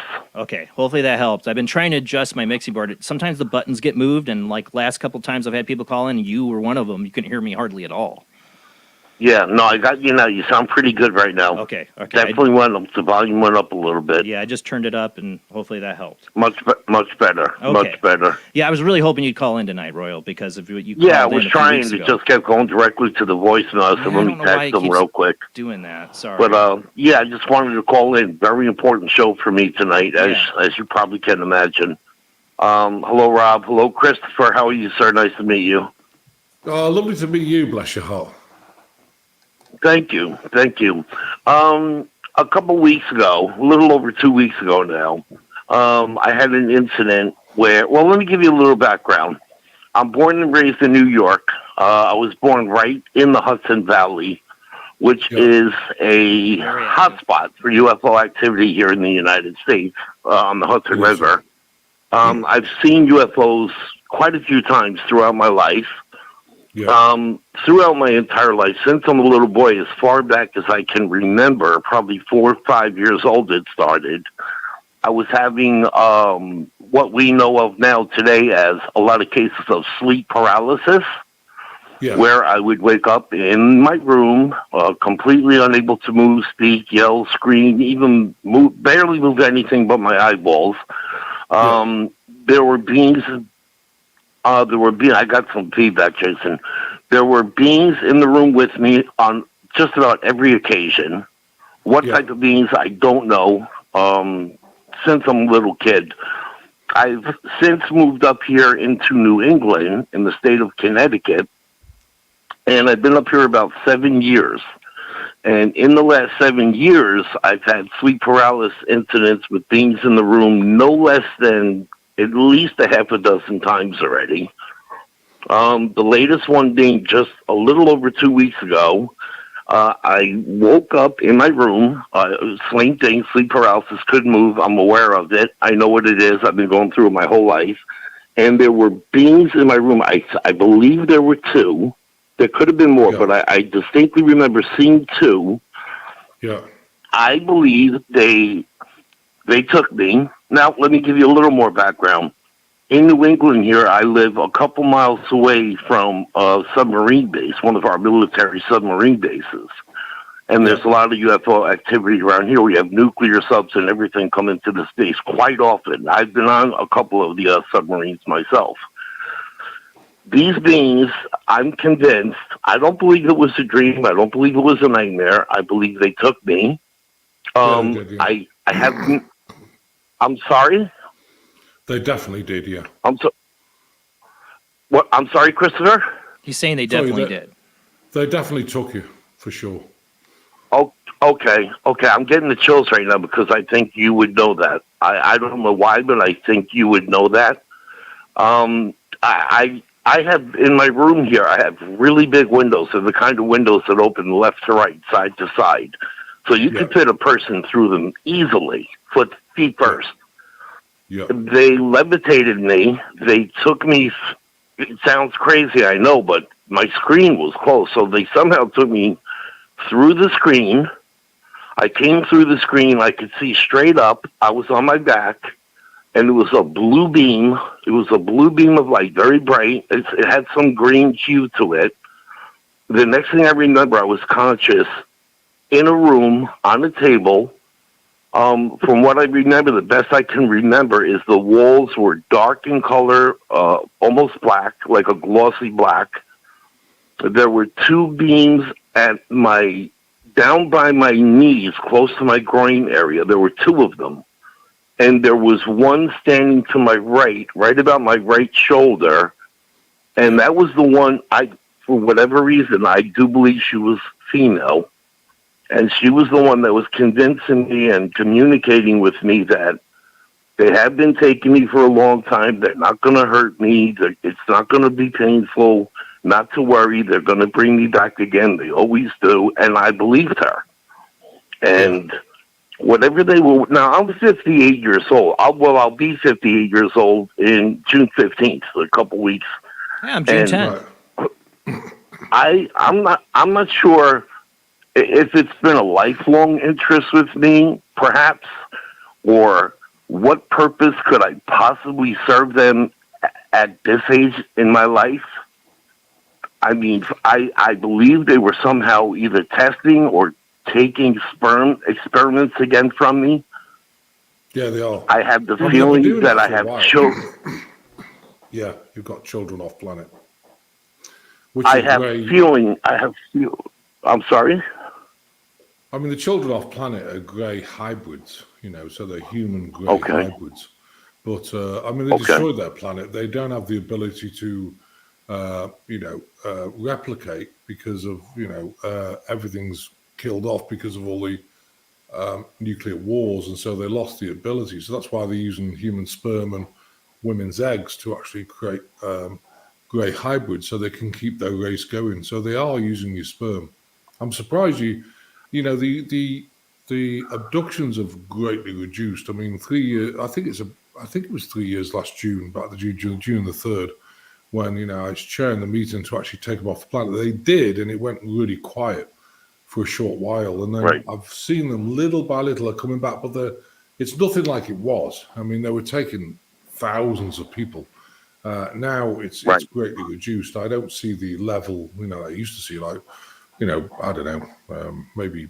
Well, I can say I was born in '64, and it seems to me like it was more prevalent. It's like they were coming more often for me in the '70s. Yeah. In the '70s and maybe even the early '80s, it seemed like once every 2 or 3 months I was having an incident. And now, since I've been up here for the last 7 years, it's happened no less than 6 times already. Yeah. And I believe it's been happening through my entire life. I don't know why me. I don't have any memory of ever seeing any of my children, but I know I have them. It's just Yeah. Now, Jason had a guest on. Jason, I don't know if you remember this, months and months ago, and I called in, and she was a psychic, and she told me that I definitely had some sort of alien DNA in my body. I believe she said Octorian. I can't remember to save my life, but she told me I definitely had alien DNA. Yeah. That I was a star child or something. I've always had that impression with my daughter that I have here on Earth with me now. I only have one child here on Earth, my daughter. And I've always had the feeling or the impression that somehow she has alien DNA. Yeah. So I don't know. I don't know. I don't know how that connects. I mean, I don't. But every time I look at my daughter's eyes, since she's a baby, I said, this child has alien DNA in her. I can see it in her eyes, and I mean, again, I don't know why me. I don't know how many people go through this. I know there's thousands of people that experience this. I don't know if they're coming back. They'll probably come back again and get me. They've never hurt me. I can't honestly say I've ever been in horrible pain or anything, and they always bring me back. This particular time, I lost consciousness, and I woke up on my bed, and when I woke up on my bed, my shorts were down to my ankles. So I don't know how they could get all the way down to my ankles like that unless somebody pulled them down. So, I mean, I just wanted to run it by you and get a feel off of you what you picked up on me, if it was possible that, or am I hallucinating or dreaming? No, you're not dreaming. I mean, they tend to they tend to go after starseed DNA because it's a lot more robust. And of course, starseed DNA, they're trying to, if you are Arcturian, you've got, it's powerful DNA. The average human being DNA is, a lot of different races to create the human being. But, for me, I've got 84 Melchizedek DNA in my being. So body's a bit different. I've got a very large heart, different things. If you go to the doctors, they scan your heart. They go, oh my God, you got end-stage heart failure. Nah, we're not buying that. But, but they want the alien DNA because it's much more robust, I think. That's why they're choosing you. Now, maybe this has something to do that maybe you would know. Throughout my entire life, I never called myself psychic. I don't say I'm a psychic or anything like that. But ever since I'm a little child, I can read people very well. I can be around a person for a matter of seconds and pretty much tell you exactly what type of person they are. Are they violent? Are they kind? Are they... I don't know that. I don't know how I have that ability, but I do believe I can hear people's thoughts. I have heard that in the past. I have passed by somebody, I could hear their thoughts, or I'll be in a crowd and I'll hear multiple thoughts. So I don't know how that coincides with it, but I do know things before they happen. I can say that. Yeah, I can say that. I mean, that's a great gift. You should nurture it. What you need to do is work with it and use it for because you can help people, because you can see oh, hang on, there's something within you. You need to really address that. I mean, I'm always open, authentic, raw. I always tell it like it is. If people don't like it, I don't know what to tell you, but it's what it is. Right. It's funny. It's very funny, Christopher, that you say that, because I have helped people through my life because people know about me. And I had a partner of mine that I worked with years ago, back in 2010, and he insisted that I meet his father. And he kept insisting that I have lunch with him and his father because he wanted to know things about his father. He knew about my history. So I agreed. We had lunch together, and I picked up on the father very well. And at the end of it, we were up in the locker room. I was changing out of my uniform. He came in. He said, "What did you think about my father?" And I told him what I knew. I said, he's cheating on your mother with a very young woman, a Hispanic woman. He's going to leave your mother. And he's, "Oh, you're crazy. They just booked a trip to Italy. They're going away on like another honeymoon to Italy." I said, "Look, you asked me, I told you what I picked up on." And sure enough, everything I told him happened word for word for word. Wow. So, I mean, I have used the gift in the past to help people. A lot of people don't like it when you tell them the truth. No, they get very resentful and even angry, but eventually they do come around and they apologize and they thank you for helping them. You're right. Yeah, exactly. So, it takes a while. It does, yeah. No, people don't like the truth. Yeah. They just want to hear this fictitious thing that's our own. Well, that's it. That's why I tell them I'm gonna tell you what I know and what I think, and you might not like. I'm not gonna always make you feel good. Don't kill the messenger. But if you, yeah, exactly. Exactly. But anyway, Jason, thank you so much for letting me call in. Great show tonight. Christopher, it's been a pleasure to talk to you and listen to you tonight. To you, bless you. You're amazing. Nurture those gifts. You are an Arcturian. She's right. You're an Arcturian. So nurture those gifts. Thank you so much for that confirmation. Oh, bless you. Love Thank to you so much for that. All right, I got another call. Christopher, just curious. I wanted to know. I asked Jason earlier, if you don't mind, because I do believe it makes a difference. I know you're in the United States. Just what state are you in? Missouri. Okay. Is there a reason for Missouri? Is it a hot spot for you, or are we just drawn there? It's a spot where the ley lines are in the correct place because we're doing this pyramid project, which is off. Okay. So it's something to do with that. Plus, it's very safe here because it's in the central United States, and it's the land of. They call it the land. The Ozarks is the land of milk and honey. So it's a beautiful place. I love it. Okay, wonderful, wonderful. Yeah, I picked up on that. For some reason, there was a reason you are where you are. And it is work-related, and it has something to do with what you do. But that's good. That's good for me to know. Thank you so much. Bless you, Royal. Love you. Thank you, Christopher. You enjoy the rest of your evening, guys. Thank you. Have a good night, everyone. You too. God bless. Bye. Bye, bud. God bless you. Thank you, Jason. All right, have a good night. There's actually somebody else calling in, too. Just a second ago, I kind of wanted to. Up there he is. His call might take a little longer. You there, Captain Dan? Yeah. Yeah, you're on. You're on air. Okay.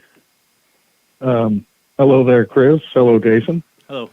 Hi, bless you. How are you? Good. I have had, it's a recent experience with what I would call very positive entities. And the best way I can describe them is like an alien, but with human qualities, and they're kind of a dull gold on super bright gold. I mean, real beautiful, and they're really expressionistic with their eyelids and their face movements and their hand gestures, more than the almost like telepathic communication. They don't always, they can convey a lot of emotion through their face. Yeah. Is the best way to describe it. Did they just And I didn't know if you'd ever heard him. Yeah, what is that? Had, it's how many of them were there? Just one or two? Usually when I see them, they come in sets of threes. Okay. And they're not cookie cutter. They all seem to have their own, it seems like male and female and just different structures to them. Even you can tell they're related, but they seem to all have like their own personality almost. Well, what you see or their own being. You're seeing the Melchizedek beings. And they don't normally show up very often, so that's very interesting because we have gold bodies back on the ultimate dimension. So that's very interesting. But very often they show you in the form that you would expect them if you knew who they were. But if you don't, then they show up in gold bodies. So that's interesting. Wow. Okay. Well, Melchizedek. I can. What was that? They're Melchizedek beings. Melchizedek. I'll give you the spelling of it later. Yeah, you have to give me the spelling. Yeah, I'll give you some information on it. Actually, like I said, it's that name is a reference that goes back to even the Bible and Genesis, but I'm sure it's a lot deeper than that. I mean, it's so weird, and I was going to tell Jason more about it because I had touched with him a little bit on it, but it's just so bizarre that it's. And don't get me wrong, it's not oppressive. It's always positive. They're always sending me something in, Do they just, feel like loving? Like, do you get a really good glow and like a love feeling when they come around you? Like, wow, this is amazing. well, you see, Chris, though, I had an instant in the past, where I could have lost my life, and I feel like maybe, there's somebody saved it that kind of was weird, and they touched me, and it felt like my mind had kind of, something had unlocked or something. And it sounds so bizarre, but when you're there with them, and I've had it where you're there with three, but it kind of pans out and you see thousands with all, just looking up at you. I don't know. It's Well, weird. Well, if you're on a ship, the ships outside, they look really small. You're like, oh, well, it's Well, kind of, inside. They've told me they huge. don't need a ship. No, They've told me well, they don't need a ship. No, they don't. They said they can be anytime, anywhere, any place, instantly. I mean, the information I get is very limited and kind of vague. You should see his artwork, Christopher. Yeah, I'm lucky in the fact that I, can paint a little bit of what I see, Well, paint them. They're the Melchizedek beings, and I think that's why they come in, because of that near-death experience. So that's amazing. That's brilliant. Because I've not seen them appear to many people. Sometimes they appear in the form of what you think they are from the past, like Mother Mary is a Melchizedek being, Enoch, Melchizedek being. There's other ones of the past, in fact, the same ones are coming down many times. So it's what it is. Mother Mary decided to stay the other side because she's the mother of the Melchizedek beings. She kind of oversees and protects while we're down here. It's a long story. But anyway, that's a wonderful experience. But painting, beautiful. In our telepathic state, it's like I can say, "Hey, are you angels?" Yeah, and they're like, "Well, some people might call us that." They talk about they've conveyed that they're more ancient than I could ever comprehend, and that.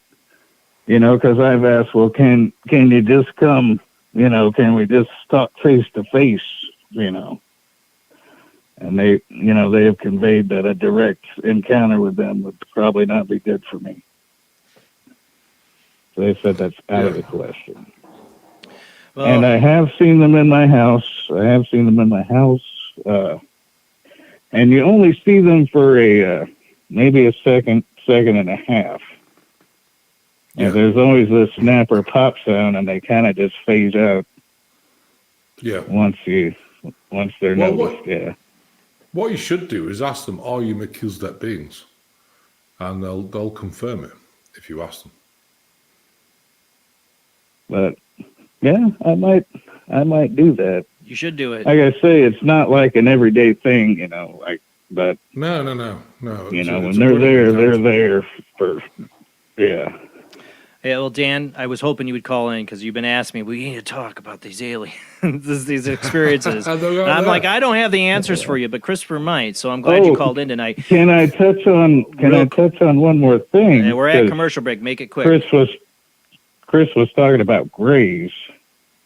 Because when you're there with them, you ask them about, ships and, are you aliens, angels? And I think I had mentioned something about the Greys, and you've seen this disgust and disdain come over them. But for and me, you could just feel like they didn't really care for that comment too much, I guess. Well, I just say the Grey. For me, I just know from the experience of others is that it's not usually a pleasant thing. I got to go to commercial break, Dan. I was hoping, I was glad you called in. I got other people. I got one that's messaging me and another one that keeps calling in. Zerion, I'm going to get to your call. I'll call you back or I'll get it here after Dan. But we got to go to commercial break. Thank you so much, Dan, for calling in. I hope you got some of the answers. Thank you, Dave. All right, bud.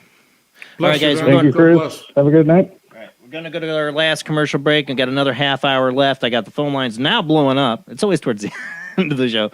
But we'll be back after the short commercial break, continue this conversation, and taking your calls when we come back from the short commercial break.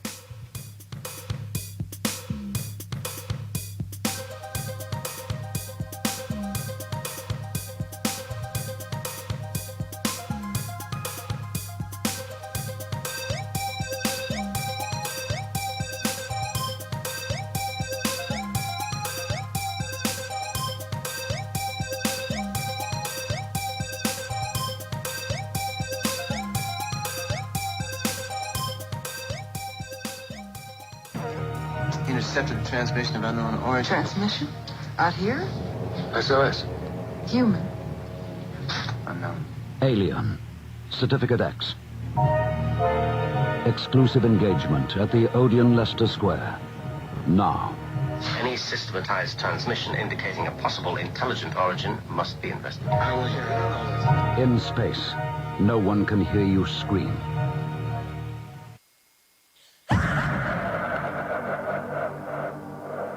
If you are interested in discovering the truth about the paranormal and want to hear from leading researchers in the field, join Justin Brown on his 3 weekly shows named My Paranormal Soapbox, Necromancer Live Show, and the Supernatural Symposium, live on Facebook, YouTube, and InterfaceDeath.net.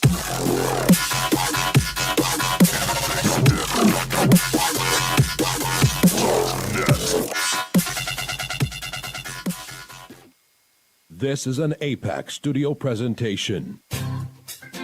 Hi, I'm Barry, owner-operator of Barry's Barometer Barn. Lately, I bet you've been lying awake at night asking yourself, how many barometers do I really need? Well, at Barry's Barometer Barn, we think you need more than one. Otherwise, we're gonna go out of business. Remember, at Barry's Barometer Barn, we don't know the meaning of high-pressure sales. Come on, folks, buy another barometer. I'm trying to put my kids through college, I've got a family to support, and a secret mistress who isn't cheap. Visit Barry's Barometer Barn, 000 Storm Drive. Come on, folks, buy a barometer. I'm Barry's older brother, Larry, and every time one of you people walk past the store without coming in, Barry beats me.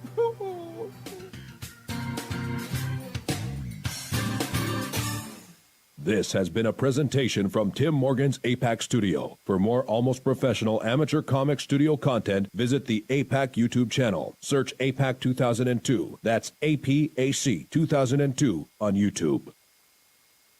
When Alex Gardner is asleep, he has an extraordinary gift. The government wants it, the scientists want it, but to keep it may cost him his life. It might be better if Alex didn't sleep at all, but he cannot resist entering the dreamscape. Can you? See Dreamscape in the West End and all over London now. Certificate 15. It takes an extraordinary adventurer to enter the dreamscape. Are you intrigued by Paranormal Talk Radio? You'll love the new Paranormal Radio app from Talkstream Live. You'll find a great selection of talk shows covering UFOs, ghosts, strange phenomena, and much more. Download the Paranormal Radio app now and start listening to the very best in paranormal talk entertainment, including the network you're listening to right now, the Paranormal Radio app, free in Google Play and the iOS App Store.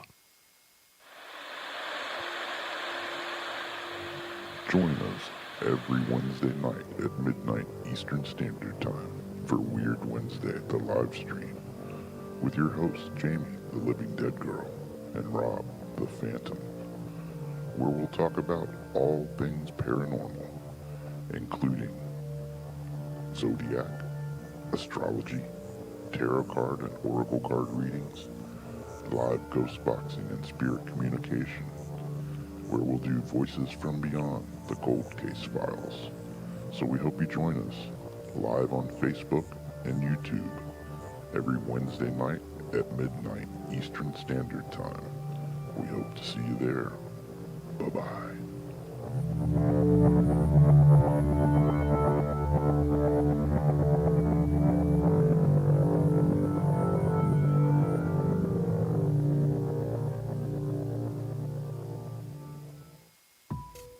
Since 1948, Fate magazine has brought you reports of the strange and unknown, all of them true. Fate Radio is carrying on that tradition, bringing you the unusual, macabre, strange, and bizarre. Join host Kat Hobson Sunday nights from 8 to 10 p.m. Eastern on WBHM Digital Broadcasting.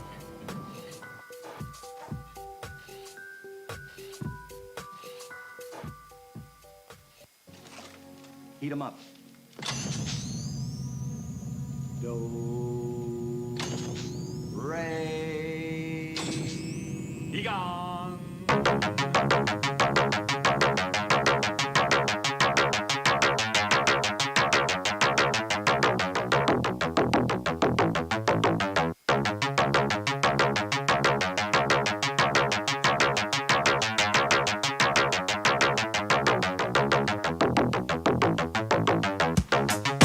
Tonight's guest has been Dr. Reverend Christopher Macklin, and boy, now the phone line's blown up as we get towards the end of the show. I got people messaging me. I want to try to get to some of their questions. Dee, you're one of them. I want to definitely get to what you experienced. I think I have Zirian on hold here. I'm not sure. Whoever it is on hold, just wait. I'm going to get to you in just a second. The phone lines are open. Right now, if you call in, I got people online, so it might hang up on you if you do. But the lines are 219-230-4444 or 260-225-9419. Skype IDs, JBland 00 or JBland Paranormal Soup. Those are the ways to call in. Call in the show. I got to run down the banner for the people on YouTube, Facebook, Twitch, on radio. I hope you heard me. Usually I got Rob saying it nice, but I got somebody waiting on hold, so I can't even play that audio yet. But I wanted Christopher on because I like Royal, Dan that called in. I have you guys I know in the audience. I have these experiences. And I don't have the answers. I have no idea what's going on in this crazy universe and world that we live in. I have my experiences I'm still trying to figure out. So I don't have answers for you, but I bring guests on that might be able to tell you something. I don't know if it's true or not. Take it, research it. What's your gut tell you about what they're telling you? Listen, I think Christopher Macklin's telling you what he honestly knows and sees and experiences. That's why I love having him on, and we really go deep down the rabbit hole every time we have him on this show. We're going to have him again for sure. But let's go ahead and get back to our guest.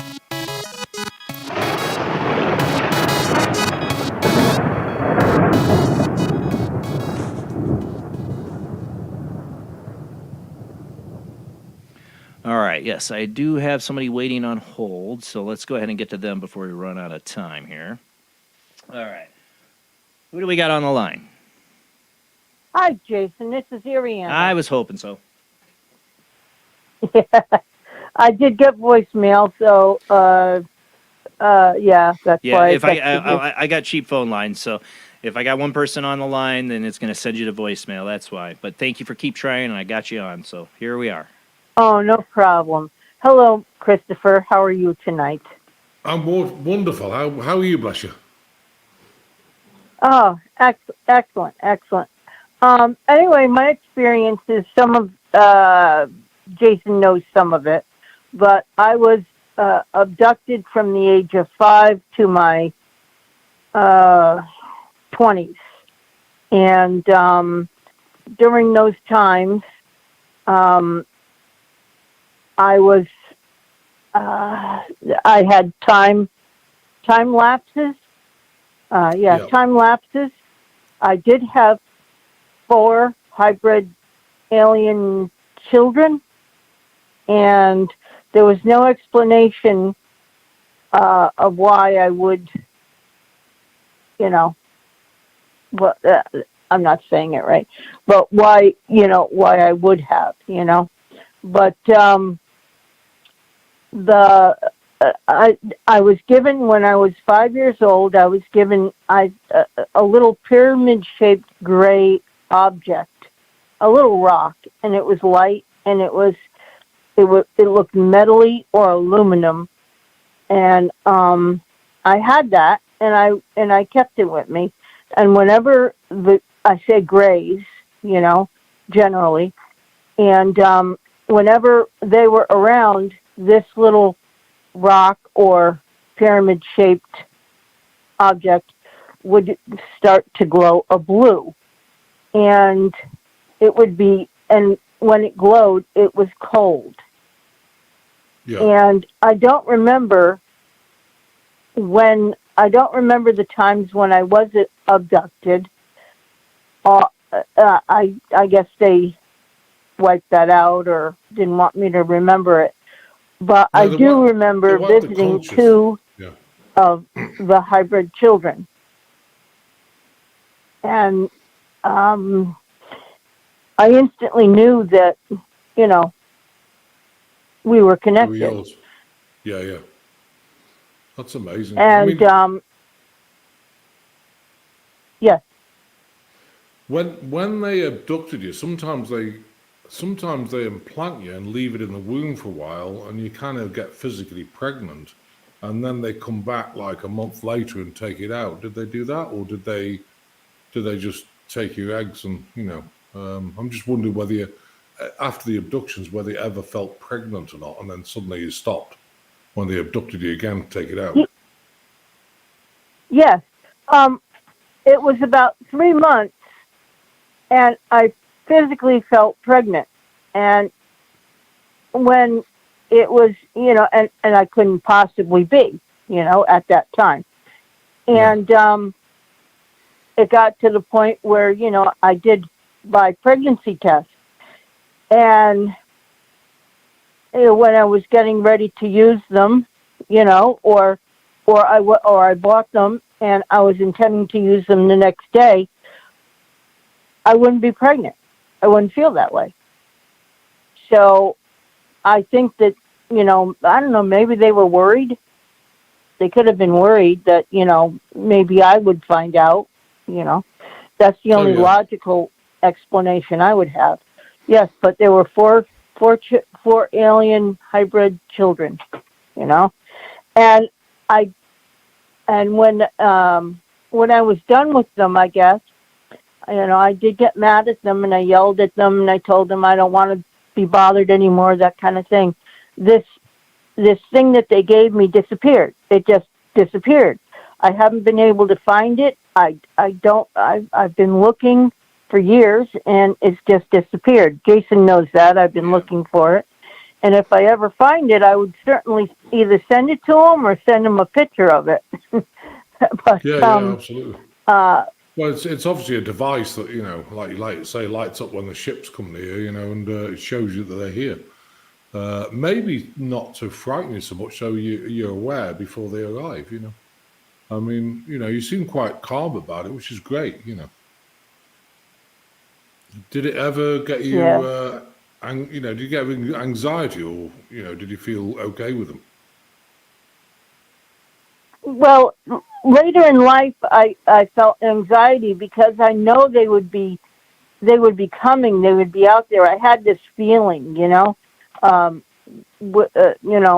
my body knew, my mind knew they were in the area, and I would be looking up in the sky or trying to pinpoint, when they would come. And, it angered me, it angered me because I kind of felt like I was, I was taken out of, I was taken forcibly, Well, you were. And they don't, but they do paralyze you. They take it and they do it anyway, regardless of whether you want it or not. Which is, to me, it's a violation. But right. But but they're not there to hurt you. They're just, and they could say, well, the government signed a contract with us. We gave them technology, but this is not the government's body. It's your own. You're a sovereign being. So, but bless your heart. Did you have a joyful time meeting the alien, your alien children, effectively? Were they loving or? Well, they seemed to know me, and they were, they talked telepathically. There's no visible, language like we talk, So, they were kind of happy or nice to meet me or something like that. There was that connection, It wasn't like strangers, But the other thing that I worry about now, like when Royal was calling, when Royal was talking, that I have a feeling they're coming back, and I don't have an object. I just know. I've had that feeling for a couple years. They're coming back, and they're gonna, they might. I don't know what they would do since I'm older.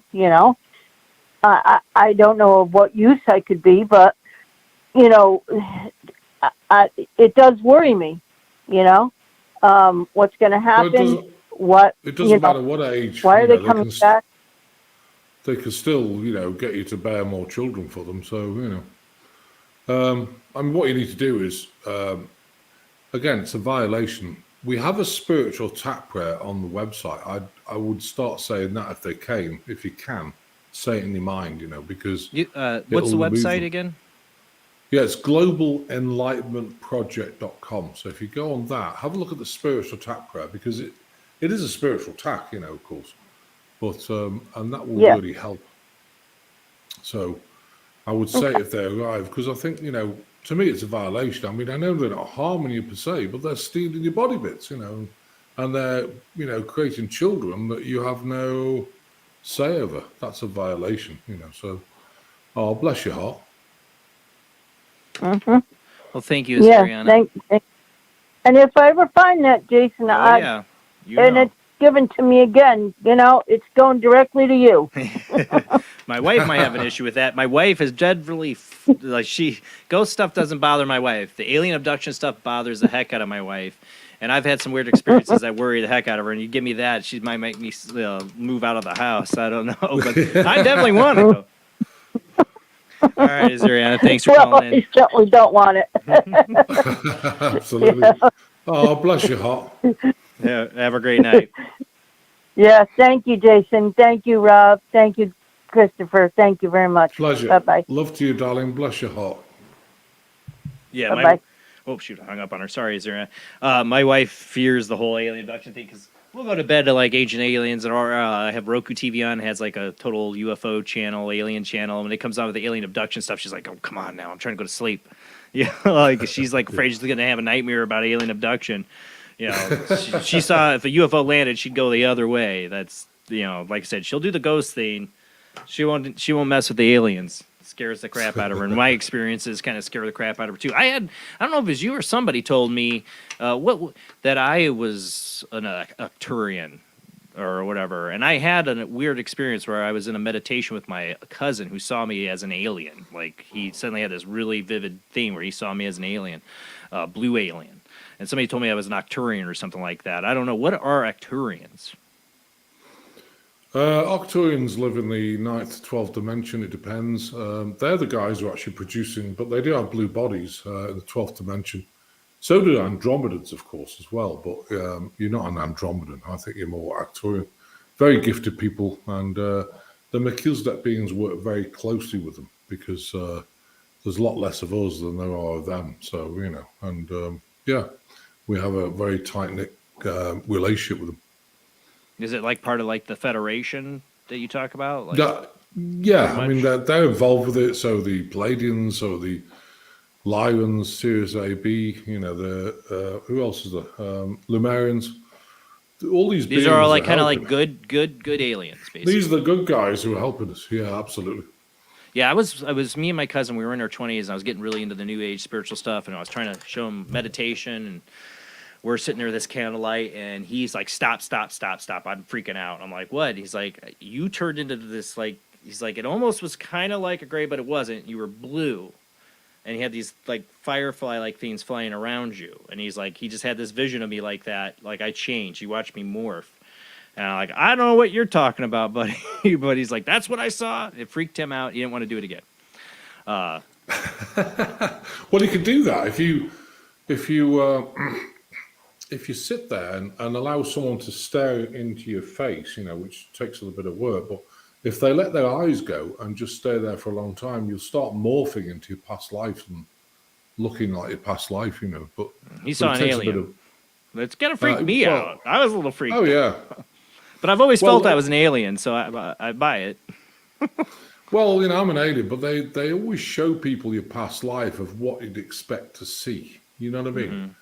Like, for example, if you were Enoch or Jesus Christ, whatever, people have visions of what he looks like in their mind, and they would show you that vision within that person's face.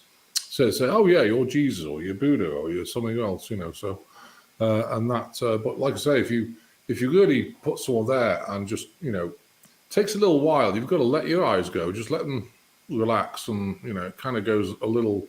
And you'll start to see their face morph, and it'll show you their past lives. It's amazing. I think we were listening to I was trying to get them into like the meditation state. We were listening to the Tibetan Buddhist monks doing the throat chanting, and it was like getting really deep, and I was really in the zone. We were like trying to like focus. We were working on like looking at auras and stuff and all that. That's what we were trying to work on. I think when we were doing this, like I was in my early 20s and was in his basement doing it, and it freaked him out. He didn't want any part of it after that. He's the same one I saw when we were together when we were 5 years old, and we saw a green floating head pop into this room we were sleeping in together. We were only like a month apart in age. So he's seen crazy stuff. I've seen crazy stuff, and I don't know. I've had visions of past lives. I've never had a vision of an alien past life, but like I said, deep in my soul, ever since I was a little kid, I've always felt I was an alien.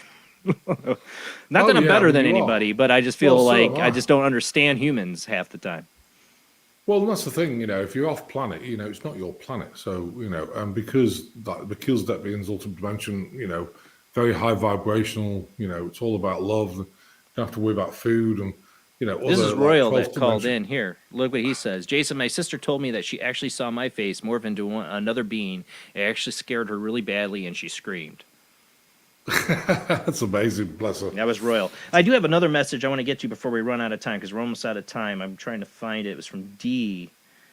This is it. So what did she say? So D wasn't able to call in tonight, but she's texted me. She's like, I'm able to ask the gentleman what happened when I was 2, when a cartoon pictures appeared on my wall playing music at the same time. I'm still wondering why I experienced this. Also seeing my sister's bed rising off the floor. They were like Walt Disney cartoon pictures.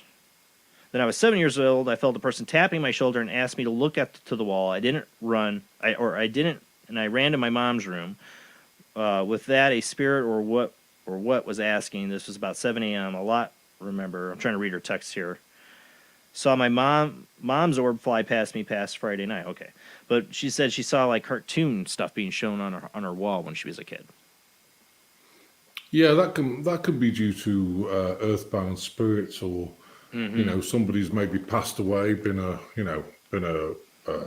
sketch, sketching cartoons and things, and it's just appearing in the house. Because don't forget, there's a few beings you can get in houses. There's earthbound spirits. Like in America, we have a lot of Native American earthbound spirits. Why is that? Because they vow that when they pass, they're going to stay and look after the land. Now, that can be a problem, because if you build a house on their land, they can get pretty pissed off about it. Right. So they start wrecking your plumbing, and poltergeist stuff activity happens.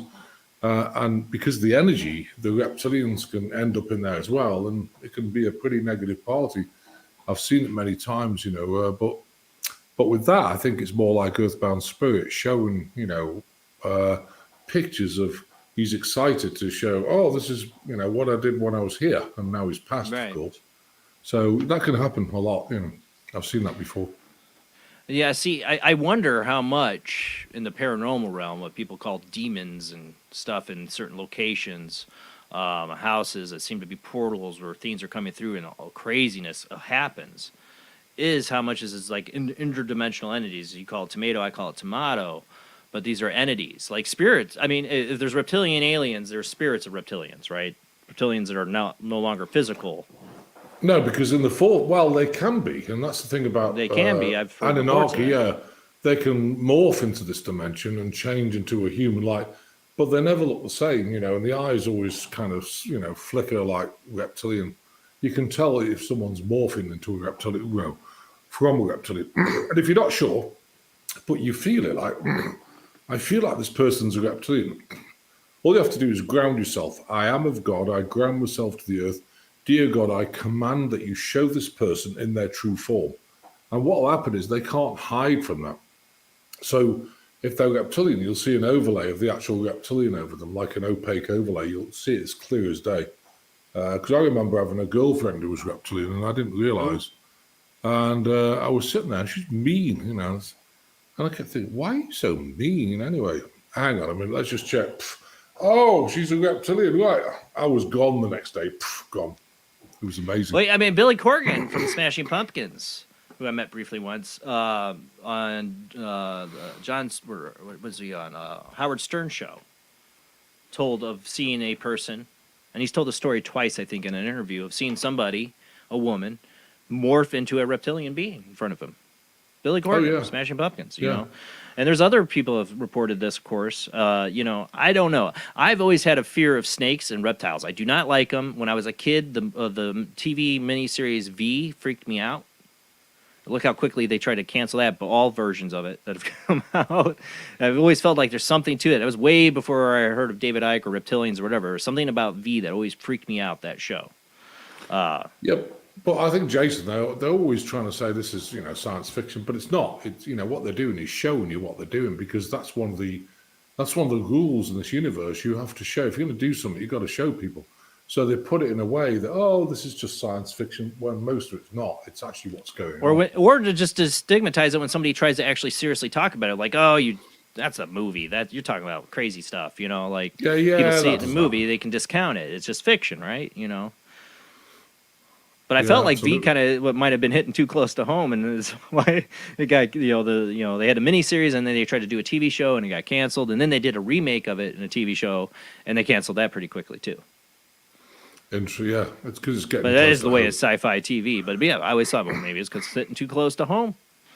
Well, I think what happens is it's like what's it called? The film that came out with the blue being. What's it called? They're making a sequel. The now. big one. Yeah, you're talking about. God dang it! I'm not a big fan of it.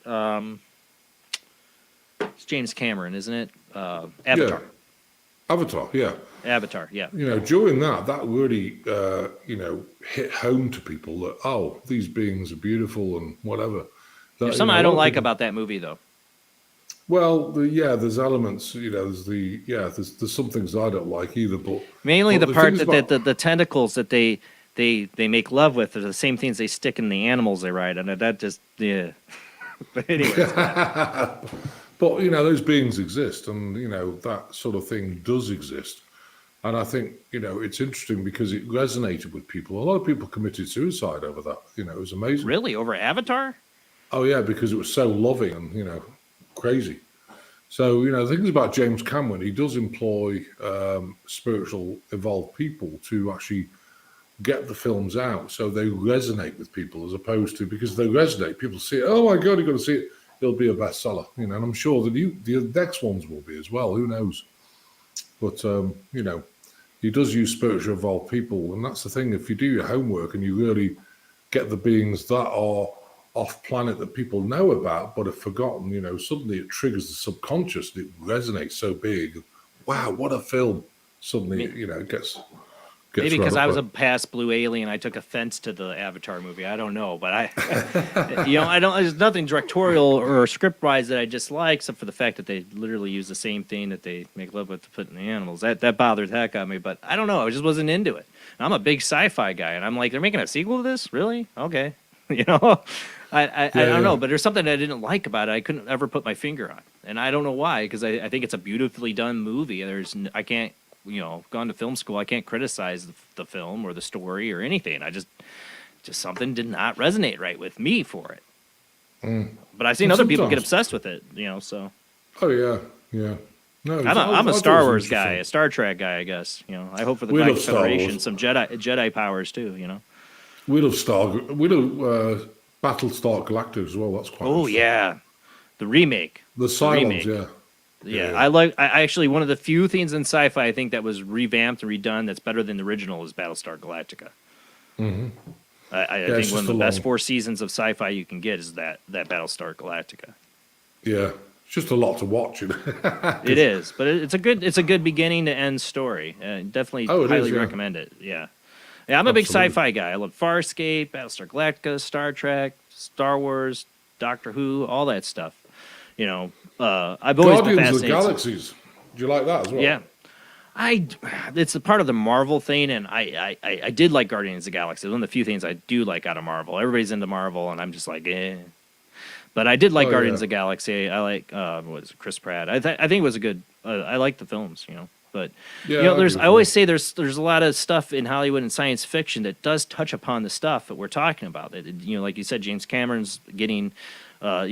Maybe spiritual influence on it. I felt Spielberg's had an inside knowledge on a lot of things. I always talk about the miniseries that not many people know about called Taken that he did.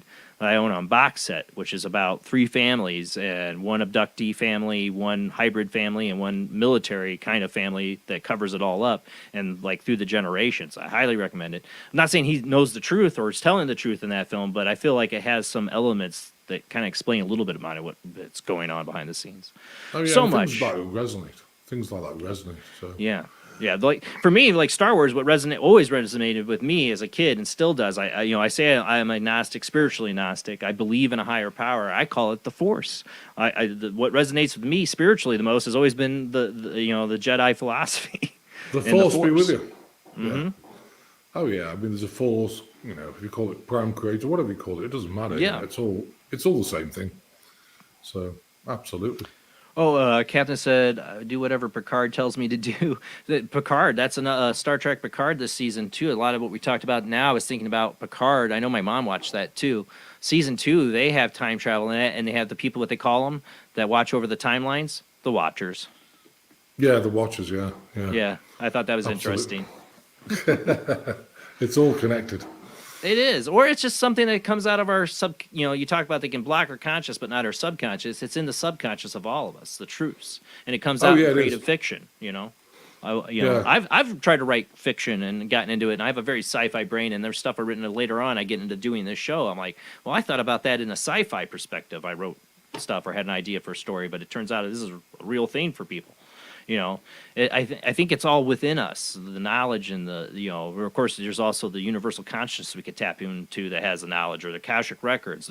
There's something there. We can all feel it. There's a little bit of, at least the people that are getting in tune that watch this show and watch shows like this can feel these things, these signs, and these elements to the truth of what's going on behind the veil of whatever, the secrecy, or what's going behind the scenes. We can feel the different truths when they come out, I think. Yeah, absolutely. Well, a lot of these beings, they talk about like fairies, different things, they all exist. It's just, they're in different dimensions and, but they exist, and that's where they get them from, because they resonate with people. If you just make something up, then, what's that? But if they draw them exactly like they are, they really resonate with people. Wow. Yeah. Well, if there's multiple timelines and multiple universes, about everything could be possible. And exists somewhere in a multiverse. So. Oh, yeah. It's all up. It's all up for grabs. Well, Christopher, I want to thank you again for being on the show. We always run out of time. We always run out of time. GlobalEnlightenmentProject.com, right, is the website? Yeah, just encourage people, if they want to come and do healings, remove any entities and things. We heal cancers, we heal everything. So we have a healing 3 times a week. It's by donation. If you have no money, please come on it, because that's why we do it. Monday 9 a.m. Central Time, which is tomorrow morning 9 a.m. Actually, this morning at 9 a.m. Yeah, this morning. Yeah, I didn't realize. Thursday at 5 p.m. and Saturday at 11 a.m. Central Time. We've got tons of meditations to help you. So we're here for you. We're here to support anyone who wants help. Well, thank you, Christopher. You're, again, got to get you back on again. We always have so much to talk about. But that's it for the show, guys. It goes by quick. We will be back. Well, that's the wrong bumper music. I did it again. There we go. We'll be back next week with Psychic for an hour, Michael Bodine. We had him on almost a year ago, I think. He'll be back on next week for an hour. We'll take a little bit of phone calls with him, and then we'll have some open lines. We might not do a 3-hour show next week. We'll see. But that's it for the show. Thank you, Christopher. Thanks to everybody who watched. Thanks to everybody who shares us. Again, man, check out GlobalEnlightenmentProject.com. Thank you so much, Christopher. Thank you to everybody who shares out the show. Thank you to everybody who keeps telling their friends about it. Thank you to my donations on Patreon. It does help pay the bills for the show. You can find us at Paranormal Soup, Jason Bland on Patreon. $2 a month can help pay the bills. $5 a month more. I'm eventually going to get to adding some more content to that. Again, guys, thank you all. See you next week. Same bad time, same bad channel. Have a great night.